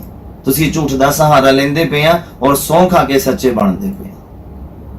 ਹਾਲੇਲੂਇਆ। ਜਦੋਂ ਫਸ ਜਾਂਦੇ ਆ ਫਿਰ ਸਹੁੰ ਖਾ ਕੇ ਆਪਣੇ ਆਪ ਨੂੰ ਛੁਡਾਉਣ ਦੀ ਔਰ ਬਚਾਉਣ ਦੀ ਕੋਸ਼ਿਸ਼ ਕਰਦੇ ਆ। ਔਰ ਬਾਈਬਲ ਕਹਿੰਦਾ ਇਦਾਂ ਦੇ ਮਨੁੱਖ ਨੂੰ ਮੈਂ ਬੇਦੋਸ਼ਾ ਨਹੀਂ ਛੱਡਾਂਗਾ। ਹਾਲੇਲੂਇਆ। ਔਰ ਜਦੋਂ ਇਹਦਾ ਜ਼ਿਕਰ ਮੈਂ ਥੋੜਾ ਹੋਰ ਕਲੀਅਰ ਕਰਨਾ ਚਾਹੁੰਦਾ, ਜੇ ਹੋ ਜਾਵੇ ਤਾਂ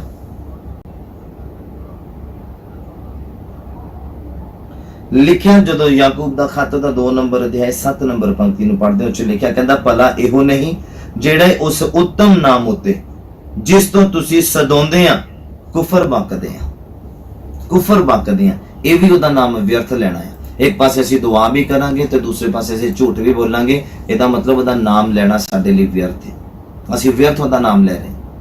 ਅਸੀਂ ਚਰਚ ਵੀ ਆ ਰਹੇ ਔਰ ਗਾਲਾਂ ਵੀ ਕੱਢਦੇ ਹਾਂ, ਚਰਚ ਵੀ ਆ ਰਹੇ, ਅਸੀਂ ਗੁੰਮਰਾਹ ਵੀ ਹੋ ਰਹੇ ਹਾਂ। ਅਸੀਂ ਚਰਚ ਵੀ ਆ ਰਹੇ, ਪ੍ਰਾਰਥਨਾ ਵੀ ਕਰ ਰਹੇ ਹਾਂ, ਸੰਗਤੀ ਵੀ ਕਰਦੇ ਹਾਂ, ਫਿਰ ਵੀ ਅਸੀਂ ਸ਼ੈਤਾਨ ਦੀਆਂ ਚਾਲਾਂ 'ਚ ਫਸੇ ਹੋਏ ਹਾਂ। ਇਹਦਾ ਮਤਲਬ ਅਸੀਂ ਖੁਦਾ ਦਾ ਨਾਮ ਵਿਅਰਥ ਲੈ ਰਹੇ ਹਾਂ। ਔਰ ਜਿਹੜਾ ਏਦਾਂ ਵਿਅਰਥ ਲੈਂਦਾ ਕਹਿੰਦਾ ਉਹਨੂੰ ਖੁਦਾ ਬੇਦੋਸ਼ਾ ਨਹੀਂ ਛੱਡੇਗਾ।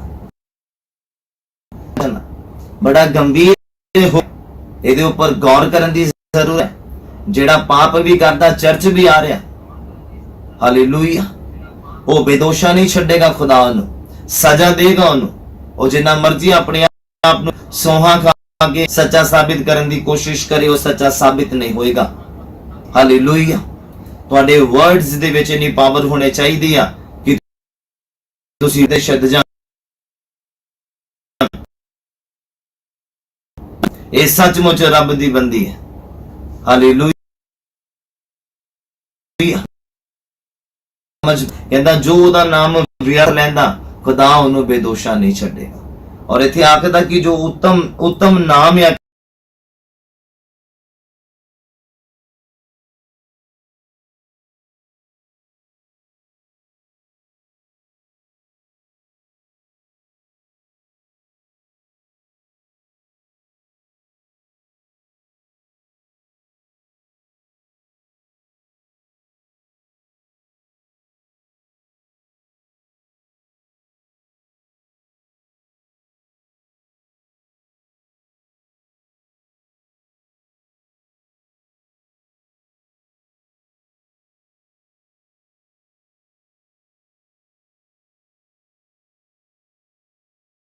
ਖੁਦ ਆਜ਼ਾਦ ਨਹੀਂ ਹੋਣਾ ਚਾਹੁੰਦਾ, ਉਹ ਖੁਦ ਨਸ਼ੇ ਨੂੰ ਛੱਡਣਾ ਨਹੀਂ ਚਾਹੁੰਦਾ।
कूच दा पुस्तक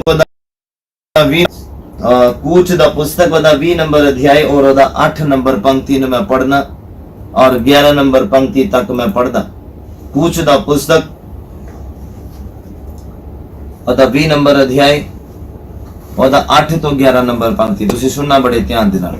लिखिया तू सब्बत दे दिन नु पवित्र जान के चेते रख। रब दा दिन, खुदा दी आराधना दा दिन, जो भी दिन अज दे समय दे विच जाहिर हुंदा है, जिस दिन खुदा दी आराधना हुंदी है, उस दिन नु कहंदा तू पवित्र जान के चेते रख। 6 दिन तू मेहनत कर ते अपना सारा काम धंधा कर, तेनू कोई रोक नहीं है।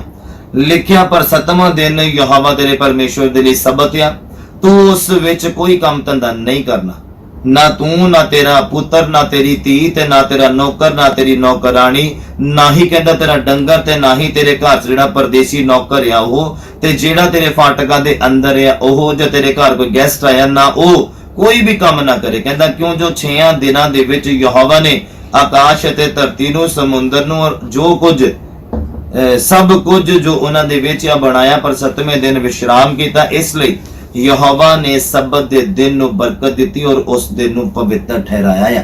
हालेलुया। कहंदा खुदा ने 6 दिन सब कुछ बनाउण दे विच लगा दिते और 7वें दिन विश्राम कीता, आराम कीता। हालेलुया। और बंदगी वाले दिन असी भी कुछ नहीं करना। अगर बंदगी शनिवार नु हुंदी है तां भी बाइबल के अनुसार सब्बत दा दिन शनिवार दा है, जो जिन्ना कि मैं ज्ञान रखदा हां तुहानू दसदा। पर असी शनिवार नु बहुते लोगां नु छुट्टी नहीं है, बहुते लोगां नू काम तो जिहड़ी आ छुट्टी नहीं मिलदी है, संडे नू छुट्टी आ। असी जिस देश दे विच रहंदे आ उन्हां दा कानून आ कि जो भी जॉब करदा उन्हूं संडे नू छुट्टी हुंदी है। और इसे लई मैनू लगदा कि सारियां जगहां दे उपर संडे नू खुदा दी आराधना हुंदी है। पर खुदा ने भी बंदिशबाजी नहीं दित्ती आपां नू कि असी संडे नू ही ओहदी आराधना करनी आ या शनिवार नू ही ओहदी आराधना करनी आ। खुदा ने आजाद कर दिता सानू वहमां भरमां तो बंधना तो। कहंदा जदों गोडे टेक लो जिस दिन मर्जी तुसी रोज ओहदी आराधना कर सकदे आ। हालेलुया। पर आपां सब कामकार वाले आ, आपां सब जॉब बिजनेस करन वाले आ, रोज तां असी नहीं कर सकदे, घरां च आपां कर सकदे पर्सनल प्रेयर। पर जो चर्च दा समय आ, चर्च दा दिन आ, बंदगी इकट्ठे होके करन दा दिन आ, वो संडे दा रखिया गया आ। और उस दिन बाइबल कहंदा ना तुसी कोई काम करना, ना तुहाडा पुत्र काम करे, ना तुहाडी धी, ना तुहाडा नौकर, ना नौकरानी, इवन कि तुहाडे डंगर भी कोई काम ना करन। ये बड़ा गंभीर वचन है, अगर तुसी इहदे उपर गौर करो।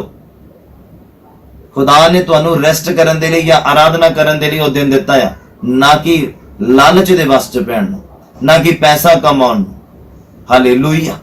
और नवे नियम दे विच दा जिक्र आएगा जो तुसी मेरे नाल ओपन करूंगे। लूका दा अंजील ओदा 23 नंबर अध्याय नाल दी नाल नोट करदे जाना तां जो तुहानू याद रहे वचन।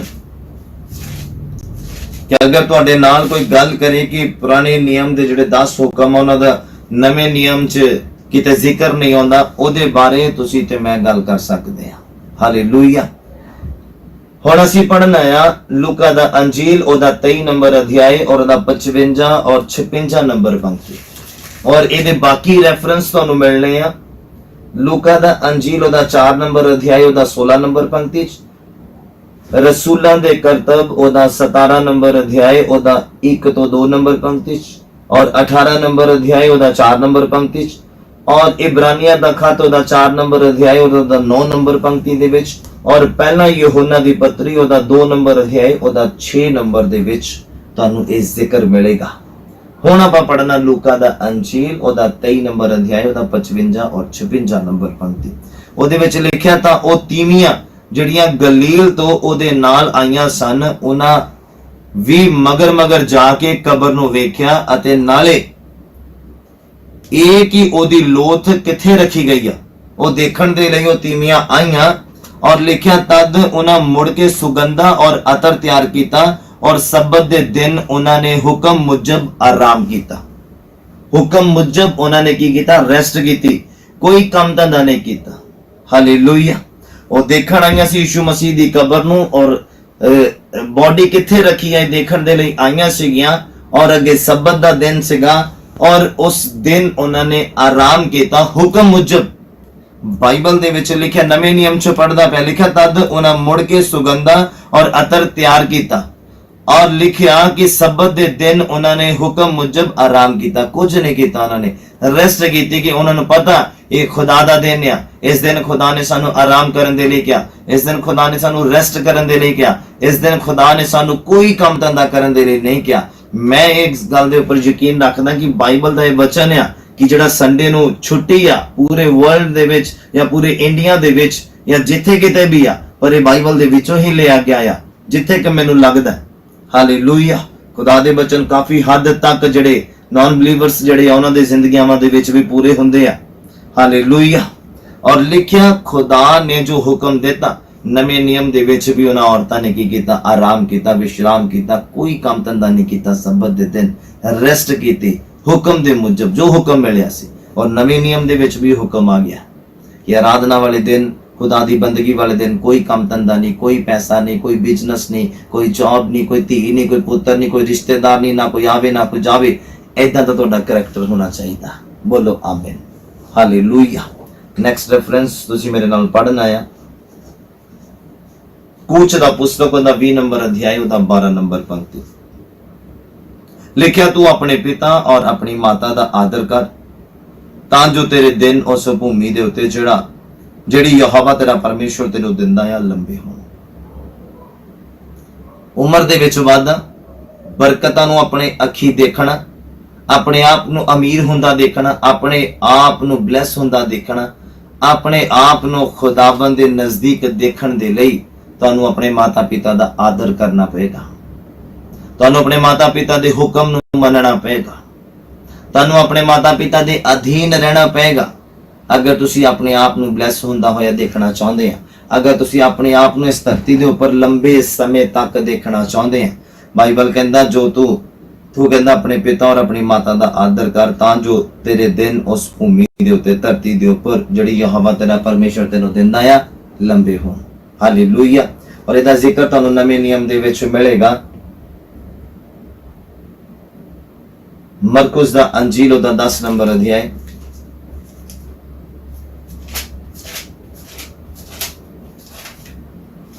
मरकुस दा अंजील ओदा 10 नंबर अध्याय ओदा 19 नंबर पंक्ति।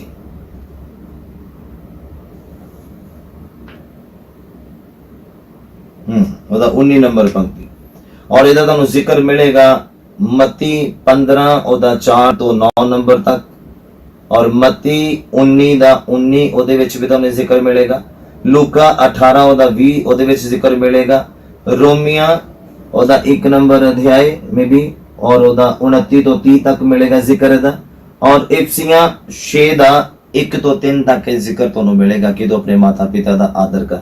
हुण असीं पढ़दे हां मरकुस दा अंजील दा 10 ओदा 19 नंबर पंक्ति। लिखिया तू हुक्मां नू जाणदा है भी खून ना कर, जना ना कर, चोरी ना कर, झूठी गवाही ना दे, ठगी ना कर, अपने मां प्यो दा आदर कर। हालेलुया। अपने माता पिता दा आदर कर। लिखिया, मैं फिर तो रिपीट करदा कि तू हुक्मां नू जाणदा है। जदों एक व्यक्ति खुदा दे कोल आया, कहंदा मैं स्वर्ग जाना चाहुंदा, मैनूं दसो मैं की करा। खुदा ने कहा तू हुक्मां नू जाणदा है कि यही हुक्म आ कि तू खून ना कर, जना ना कर, चोरी ना कर और अपने माता पिता दा आदर कर। ये नवे नियम दे विच जिक्र भी आ गया कि तू अपने माता पिता दा आदर कर। नेक्स्ट रेफरेंस तुहाडे नाल मैं खोलना आ कूच दा पुस्तक दा 20 और ओदा 13 नंबर पंक्ति। 13, 14, 15 इन तिन्ना दे विच लिखिया होया आ कि तू खून ना कर, तू जना ना कर, तू चोरी ना कर। और इन्हां तिन्ना रेफरेंस दा जिहड़ा जिक्र आंदा आ मैं तुहाडे नाल साझा करना चाहुंदा। मत्ती 5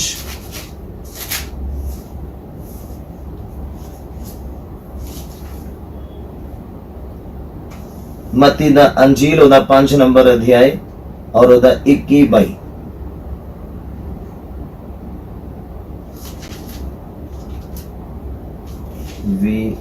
5 ओदा 21-22।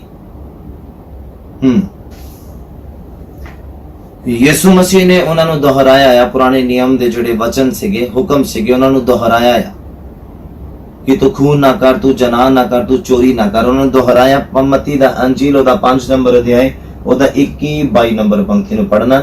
ਫਿਰ ਇਹਦਾ ਜ਼ਿਕਰ ਮਤੀ 19 ਉਹਦਾ 18 ਚ ਵੀ ਆਏਗਾ, ਮਰਕੁਸ 10 ਉਹਦਾ 19 ਚ ਵੀ ਆਏਗਾ, ਲੂਕਾ 18 ਉਹਦੀ 20 ਚ ਵੀ ਆਏਗਾ, ਔਰ ਰੋਮੀਆਂ 1 ਦੀ 29 ਤੋਂ 30, 13 ਦੀ 9 ਦੇ ਵਿੱਚ ਵੀ ਆਏਗਾ ਜ਼ਿਕਰ। ਔਰ ਆਪਾਂ ਪੜ ਰਹੇ ਹਾਂ ਮਤੀ 5 ਉਹਦਾ 21 ਔਰ 22। ਲਿਖਿਆ ਤੁਸੀਂ ਸੁਣਿਆ ਆ ਜੋ ਅਗਲਿਆਂ ਨੂੰ ਇਹ ਕਿਹਾ ਗਿਆ ਸੀਗਾ ਭਈ ਤੂੰ ਖੂਨ ਨਾ ਕਰ, ਅਤੇ ਜੋ ਕੋਈ ਖੂਨ ਕਰੇ ਸੋ ਅਦਾਲਤ ਦੇ ਵਿੱਚ ਸਜ਼ਾ ਦੇ ਲਾਇਕ ਹੋਏਗਾ। ਹਾਲੇਲੂਇਆ। ਮੈਂ ਇਸ ਤੋਂ ਅੱਗੇ ਵੀ ਥੋੜਾ ਪੜਨਾ ਚਾਹੁੰਦਾ, ਤੁਹਾਨੂੰ ਸਿਖਾਉਣਾ ਚਾਹੁੰਦਾ। ਲਿਖਿਆ ਕਿ ਤੁਸੀਂ ਪਹਿਲਾਂ ਸੁਣਿਆ ਆ ਕਿ ਜੋ ਤੁਸੀਂ ਪੁਰਾਣੇ ਨਿਯਮ ਦੇ ਵਿੱਚ ਕਿ ਜੋ ਪਹਿਲਿਆਂ ਨੂੰ ਕਿਹਾ ਗਿਆ ਸੀਗਾ ਕਿ ਤੂੰ ਖੂਨ ਨਾ ਕਰ, ਜੋ ਕੋਈ ਖੂਨ ਕਰੇ ਉਹ ਅਦਾਲਤ ਦੇ ਵਿੱਚ ਸਜ਼ਾ ਦੇ ਲਾਇਕ ਹੋਵੇਗਾ। ਲਿਖਿਆ ਪਰ ਮੈਂ ਤੁਹਾਨੂੰ ਆਖਦਾ ਆ ਕਿ ਹਰੇਕ ਜੋ ਆਪਣੇ ਭਰਾ ਉੱਤੇ ਕ੍ਰੋਧ ਕਰੇ ਉਹ ਅਦਾਲਤ ਦੇ ਵਿੱਚ ਸਜ਼ਾ ਦੇ ਲਾਇਕ ਹੋਏਗਾ। ਲਿਖਿਆ ਜਿਹੜਾ ਆਪਣੇ ਭਰਾ ਨੂੰ ਗਾਲ ਕੱਢੇ ਉਹ ਸਭਾ ਦੇ ਵਿੱਚ ਸਜ਼ਾ ਦੇ ਲਾਇਕ ਹੋਏਗਾ, ਔਰ ਜਿਹੜਾ ਕਹੇ ਮੂਰਖਾ, ਆਪਣੇ ਭਰਾ ਨੂੰ ਗੁੱਸੇ 'ਚ ਮੂਰਖ ਕਵੇ, ਤੇ ਬਾਈਬਲ ਕਹਿੰਦਾ ਉਹ ਨਰਕ ਦੀ ਅੱਗ ਦੀ ਸਜ਼ਾ ਦੇ ਲਾਇਕ ਹੋਵੇਗਾ। ਆਪਾਂ ਬੜੀ ਈਜ਼ੀਲੀ ਕਹਿ ਦਿੰਦੇ ਆਪਣੇ ਛੋਟੇ ਭਰਾ ਨੂੰ ਜਾਂ ਵੱਡੇ ਭਰਾ ਨੂੰ ਗੁੱਸੇ ਦੇ ਵਿੱਚ ਕਿ ਇਹ ਮੂਰਖ ਦਾ ਮੂਰਖ ਹੀ ਆ, ਇਹ ਕਦੀ ਕੋਈ ਅਕਲ ਦਾ ਕੰਮ ਨਹੀਂ ਕਰ ਸਕਦਾ, ਕਦੀ ਕੋਈ ਸਮਝਦਾਰੀ ਦਾ ਕੰਮ ਨਹੀਂ ਕਰ ਸਕਦਾ, ਇਹਨੇ ਮੂਰਖ ਹੀ ਰਹਿਣਾ। ਪਰ ਮੈਂ ਤੁਹਾਨੂੰ ਸਿਖਾ ਰਿਹਾ ਕਿ ਇੱਕ ਵਿਅਕਤੀ ਅਗਰ ਇਦਾਂ ਆਖਦਾ ਹੈ ਆਪਣੇ ਛੋਟੇ ਭਰਾ ਨੂੰ ਜਾਂ ਵੱਡੇ ਨੂੰ, ਤੇ ਬਾਈਬਲ ਕਹਿੰਦਾ ਉਹ ਨਰਕ ਦਾ ਅਧਿਕਾਰੀ ਹੈ, ਨਰਕ ਦਾ ਅਧਿਕਾਰੀ ਹੈ। ਅੱਗੇ ਦੇਖੋ ਕੀ ਲਿਖਿਆ, ਕਹਿੰਦੇ ਪਰ ਜਿਹੜਾ ਕਹੇ ਮੂਰਖਾ ਉਹ ਅਗਨ ਦੇ ਨਰਕ ਦੀ ਸਜ਼ਾ ਦੇ ਲਾਇਕ ਹੋਵੇਗਾ। ਪਰ ਜੇ ਤੂੰ ਕਹਿੰਦਾ ਪ੍ਰਾਰਥਨਾ ਕਰਨ ਦੇ ਲਈ, ਭੇਂਟ ਚੜਾਉਣ ਦੇ ਲਈ ਜਗਵੇਦੀ ਦੇ ਨੇੜੇ ਲੱਗੇ, ਤਾਂ ਉੱਥੇ ਤੈਨੂੰ ਚੇਤੇ ਆਵੇ ਕਿ ਤੂੰ ਆਪਣੇ ਭਰਾ ਦੇ ਨਾਲ ਖੋਟ ਕਮਾਇਆ ਆ, ਤਾਂ ਕਹਿੰਦਾ ਉੱਥੋਂ ਆਪਣੀ ਭੇਂਟ ਛੱਡ ਕੇ, ਭੇਂਟ ਛੱਡ ਦੇ, ਕਹਿੰਦਾ ਜਗਵੇਦੀ ਦੇ ਸਾਹਮਣੇ ਉਹ ਛੱਡ ਕੇ ਚਲਿਆ ਜਾ, ਔਰ ਪਹਿਲਾਂ ਆਪਣੇ ਭਰਾ ਦੇ ਨਾਲ ਮੇਲ ਕਰ, ਫਿਰ ਆਗੇ ਭੇਂਟ ਚੜਾ। ਮੇਲ ਮਿਲਾਪ ਨੂੰ ਖੁਦਾ ਨੇ ਕਿੰਨੀ ਮਹੱਤਵਤਾ ਦਿੱਤੀ ਹੈ, ਮਾਫ ਕਰਨ ਨੂੰ, ਸੁਲ੍ਹਾ ਕਰਨ ਨੂੰ ਖੁਦਾ ਨੇ ਕਿੰਨੀ ਮਹੱਤਵਤਾ ਦਿੱਤੀ ਆ। ਕਹਿੰਦਾ ਭੇਂਟ ਆ ਕੇ ਚੜਾਵੀਂ, ਪਹਿਲਾਂ ਸੁਲ੍ਹਾ ਕਰਕੇ ਆ, ਭੇਂਟ ਆ ਕੇ ਚੜਾਵੀਂ, ਦੁਆ ਆ ਕੇ ਕਰੀ, ਪਹਿਲਾਂ ਮਨਾ, ਪਹਿਲਾਂ ਮਾਫੀ ਮੰਗ ਜਾਂ ਮਾਫ ਕਰ ਦੇ, ਫਿਰ ਆ ਕੇ ਕਹਿੰਦਾ ਮੇਰੇ ਅੱਗੇ ਦੁਆ ਮੰਗੀ ਤੇ ਤੇਰੀ ਦੁਆ ਕਬੂਲ ਹੋਏਗੀ। ਅੱਜ ਤੋਂ ਬਾਅਦ ਯਾਦ ਰੱਖਣਾ, ਆਪਣੇ ਭਰਾ ਨੂੰ ਜਾਂ ਕੋਈ ਭੈਣ ਆ ਛੋਟੀ ਜਾਂ ਵੱਡੀ, ਨੂੰ ਮੂਰਖ ਕਹਿਣ ਦੀ ਜ਼ਰੂਰਤ ਨਹੀਂ। ਗੁੱਸਾ ਕਰਨਾ ਬੁਰੀ ਗੱਲ ਨਹੀਂ ਹੈ, ਪਰ ਗੁੱਸੇ 'ਚ ਪਾਪ ਕਰਨਾ ਬੁਰੀ ਗੱਲ ਹੈ। ਬਾਈਬਲ ਕਹਿੰਦਾ ਹੈ ਗੁੱਸਾ ਕਰਨ ਦੇ ਲਈ ਕਿ ਤੁਸੀਂ ਗੁੱਸਾ ਕਰੋ, ਪਰ ਗੁੱਸੇ ਦੇ ਵਿੱਚ ਪਾਪ ਨਾ ਕਰੋ। ਹਾਲੇਲੂਇਆ। ਚਾਹੇ ਕੋਈ ਬ੍ਰਦਰ ਆ, ਚਾਹੇ ਬ੍ਰਦਰ ਸਿਸਟਰ ਆ, ਚਾਹੇ ਬ੍ਰਦਰ ਆ, ਪਰ ਤੁਸੀਂ ਇਸ ਗੱਲ ਦਾ ਯਾਦ ਰੱਖਣਾ, ਗੁੱਸੇ 'ਚ ਕਦੀ ਵੀ ਭਰਾ ਨੂੰ ਮੂਰਖ ਨਹੀਂ ਕਹਿਣਾ। ਹੋਰ ਤੁਸੀਂ ਉਹਨੂੰ ਡਾਂਟ ਸਕਦੇ ਆ ਕਿਸੇ ਵੀ ਜ਼ਰੀਏ ਦੇ ਨਾਲ, ਛੇਤੀ ਚੱਕ ਸਕਦੇ ਆ, ਬਾਈਬਲ ਚੱਕਣ ਦੇ ਲਈ ਕਹਿੰਦਾ, ਪਰ ਤੁਸੀਂ ਉਹਨੂੰ ਮੂਰਖ ਨਹੀਂ ਕਹਿ ਸਕਦੇ। ਤੁਸੀਂ ਆਪਣਾ ਬਚਾਅ ਕਰਨਾ। ਹਾਲੇਲੂਇਆ। ਇਹ ਨਵੇਂ ਨਿਯਮ ਦੇ ਵਿੱਚ ਜ਼ਿਕਰ ਆਂਦਾ ਕਿ ਤੂੰ ਖੂਨ ਨਾ ਕਰ, ਔਰ ਲਿਖਿਆ ਤੂੰ ਜਨਾਹ ਨਾ ਕਰ, ਉਹਦਾ ਵੀ ਜ਼ਿਕਰ ਆਏਗਾ ਜਦੋਂ ਤੁਸੀਂ 14 ਨੰਬਰ ਕੂਚ ਦਾ ਪੁਸਤਕ ਉਹਦਾ 14 ਨੰਬਰ ਪੜ੍ਹਦੇ, ਉਹਦੇ ਵਿੱਚ ਜ਼ਿਕਰ ਆਂਦਾ ਹੈ ਵੀ ਤੂੰ ਜਨਾਹ ਨਾ ਕਰ, ਤੂੰ ਜਨਾਹ ਨਾ ਕਰ। ਔਰ ਉਹਦਾ ਨਵੇਂ ਨਿਯਮ 'ਚ ਜ਼ਿਕਰ ਆਏਗਾ ਮਤੀ ਦਾ ਅੰਜੀਲ ਉਹਦਾ 5 ਨੰਬਰ ਅਧਿਆਇ ਉਹਦਾ 27 ਨੰਬਰ ਪੰਕਤੀ, 27 28। ਔਰ ਇਹਦੇ ਨੈਕਸਟ ਰੈਫਰੈਂਸ ਤੁਹਾਨੂੰ ਮਿਲੇਗੀ ਮਤੀ 19 ਦਾ 18 ਦੇ ਵਿੱਚ, ਮਰਕੁਸ 10 ਉਹਦਾ 11 12 ਦੇ ਵਿੱਚ, ਔਰ ਲੂਕਾ 16 ਦਾ 18 ਦੇ ਵਿੱਚ, ਔਰ ਲੂਕਾ 18 ਦਾ 20 ਦੇ ਵਿੱਚ, ਰੋਮੀਆਂ 7 ਦਾ 2 3 ਦੇ ਵਿੱਚ, ਔਰ 13 ਦੇ 9 ਦੇ ਵਿੱਚ ਇਹੀ ਜ਼ਿਕਰ ਤੁਹਾਨੂੰ ਮਿਲੇਗਾ ਕਿ ਤੂੰ ਜਨਾਹ ਨਾ ਕਰ। ਔਰ ਜਿਹੜਾ ਆਪਾਂ ਗੌਰ ਕਰਨੀ ਆ, ਆਪਾਂ ਇਸੇ ਚੈਪਟਰ 'ਚ ਕਰਨੀ ਆ, ਮਤੀ ਦਾ ਅੰਜੀਲ ਉਹਦਾ 5 ਨੰਬਰ ਅਧਿਆਇ ਔਰ ਉਹਦਾ 27 ਔਰ 28 ਨੰਬਰ ਪੰਕਤੀ 'ਚ ਲਿਖਿਆ, ਤੁਸੀਂ ਸੁਣਿਆ ਸੀ ਜਾਂ ਸੁਣਿਆ ਹੈ ਜੋ ਇਹ ਕਿਹਾ ਗਿਆ ਸੀਗਾ ਭਈ ਤੂੰ ਜਨਾਹ ਨਾ ਕਰ, ਵਿਚਾਰ ਨਾ ਕਰ, ਗੁਨਾਹ ਨਾ ਕਰ, ਕਿਸੇ ਪਰਾਈ ਇਸਤਰੀ ਦੇ ਨਾਲ ਆਪਣੇ ਸਰੀਰ ਨੂੰ ਸਾਂਝਾ ਨਾ ਕਰ। ਔਰ ਲਿਖਿਆ ਪਰ ਮੈਂ ਤੁਹਾਨੂੰ ਆਖਦਾ ਆ ਕਿ ਜੋ ਕੋਈ ਤੀਵੀਂ ਨੂੰ ਬੁਰੀ ਇੱਛਾ ਕਰਕੇ ਵੇਖਦਾ ਆ, ਸੋ ਤਦੋਂ ਹੀ ਆਪਣੇ ਮਨੋਂ ਉਹਦੇ ਨਾਲ ਜਨਾਹ ਕਰ ਚੁੱਕਾ, ਆਪਣੇ ਮਨੋਂ ਤਦੋਂ ਹੀ ਉਹਦੇ ਨਾਲ ਵਿਚਾਰ ਕਰ ਚੁੱਕਾ। ਬੇਸ਼ੱਕ ਫਿਜ਼ੀਕਲ ਨਹੀਂ ਹੋਇਆ, ਪਰ ਆਪਣੇ ਮਨ 'ਚ ਜਿੱਦਾਂ ਜਿੱਦਾਂ ਉਹਨੇ ਵਿਚਾਰ ਕੀਤੇ ਆ, ਬਾਈਬਲ ਕਹਿੰਦਾ ਉਦਾਂ ਉਦਾਂ ਉਹਨਾਂ ਵਿਚਾਰਾਂ ਨੂੰ ਮੰਨ ਲਿਆ ਜਾਏਗਾ ਔਰ ਉਹਦੇ ਖਾਤੇ 'ਚ ਲਿਖ ਦਿੱਤੇ ਜਾਣਗੇ, ਔਰ ਉਹਦੀ ਉਹਨੂੰ ਸਜ਼ਾ ਮਿਲੇਗੀ। ਹਾਲੇਲੂਇਆ। ਪੁਰਾਣੇ ਨਿਯਮ ਦੇ ਵਿੱਚ ਕਰਨ ਦੇ ਦੁਆਰਾ ਗੁਨਾਹ ਸੀਗਾ, ਨਵੇਂ ਨਿਯਮ 'ਚ ਉਸੇ ਗੱਲ ਨੂੰ ਸੋਚਣ ਦੇ ਦੁਆਰਾ ਵੀ ਗੁਨਾਹ ਹੈ। ਦੇਖੋ ਕਿੰਨਾ ਔਖਾ ਹੈ। ਹਾਲੇਲੂਇਆ। ਤੁਹਾਡੀਆਂ ਸੋਚਾਂ ਤੁਹਾਡੇ ਵਿੱਚ ਤੁਹਾਡਾ ਇਮੇਜਿਨੇਸ਼ਨ ਕਿੰਨਾ ਪਵਿੱਤਰ ਹੋਣਾ ਚਾਹੀਦਾ। ਬਾਈਬਲ ਕਹਿੰਦਾ ਤੂੰ ਜਨਾਹ ਨਾ ਕਰ, और नਵੇਂ नियम ਦੇ ਵਿੱਚ ਉਹਦਾ ਜ਼ਿਕਰ ਆਂਦਾ ਕਿ ਜੇ ਤੂੰ ਬੁਰੀ ਇੱਛਿਆਂ ਦੇ ਨਾਲ ਵੀ ਕਿਸੇ ਔਰਤ ਨੂੰ ਦੇਖਦਾ ਔਰ ਉਹਦੇ ਪ੍ਰਤੀ ਆਪਣੇ ਮਨ 'ਚ ਵਿਚਾਰ ਲੈ ਕੇ ਆਂਦਾ, ਤਦੋਂ ਹੀ ਤੂੰ ਆਪਣੇ ਮਨੋਂ ਕਹਿੰਦਾ ਉਹਦੇ ਨਾਲ ਜਨਾਹ ਕਰ ਚੁੱਕਾ, ਵਿਭਚਾਰ ਕਰ ਚੁੱਕਾ। ਔਰ ਵਿਭਚਾਰ ਖੁਦਾ ਦੀ ਨਜ਼ਰਾਂ 'ਚ ਸਭ ਤੋਂ ਘਿਨਾਉਣਾ ਗੁਨਾਹ ਹੈ। ਔਰ ਅੱਗੇ ਲਿਖਿਆ ਕਿ ਤੂੰ ਚੋਰੀ ਨਾ ਕਰ, ਔਰ ਇਹਦਾ ਜ਼ਿਕਰ ਤੁਹਾਨੂੰ ਮਿਲੇਗਾ, ਇਹ 8ਵਾਂ ਹੁਕਮ ਹੈ ਮਤੀ ਦਾ ਅੰਜੀਲ ਉਹਦਾ 19 ਨੰਬਰ ਅਧਿਆਇ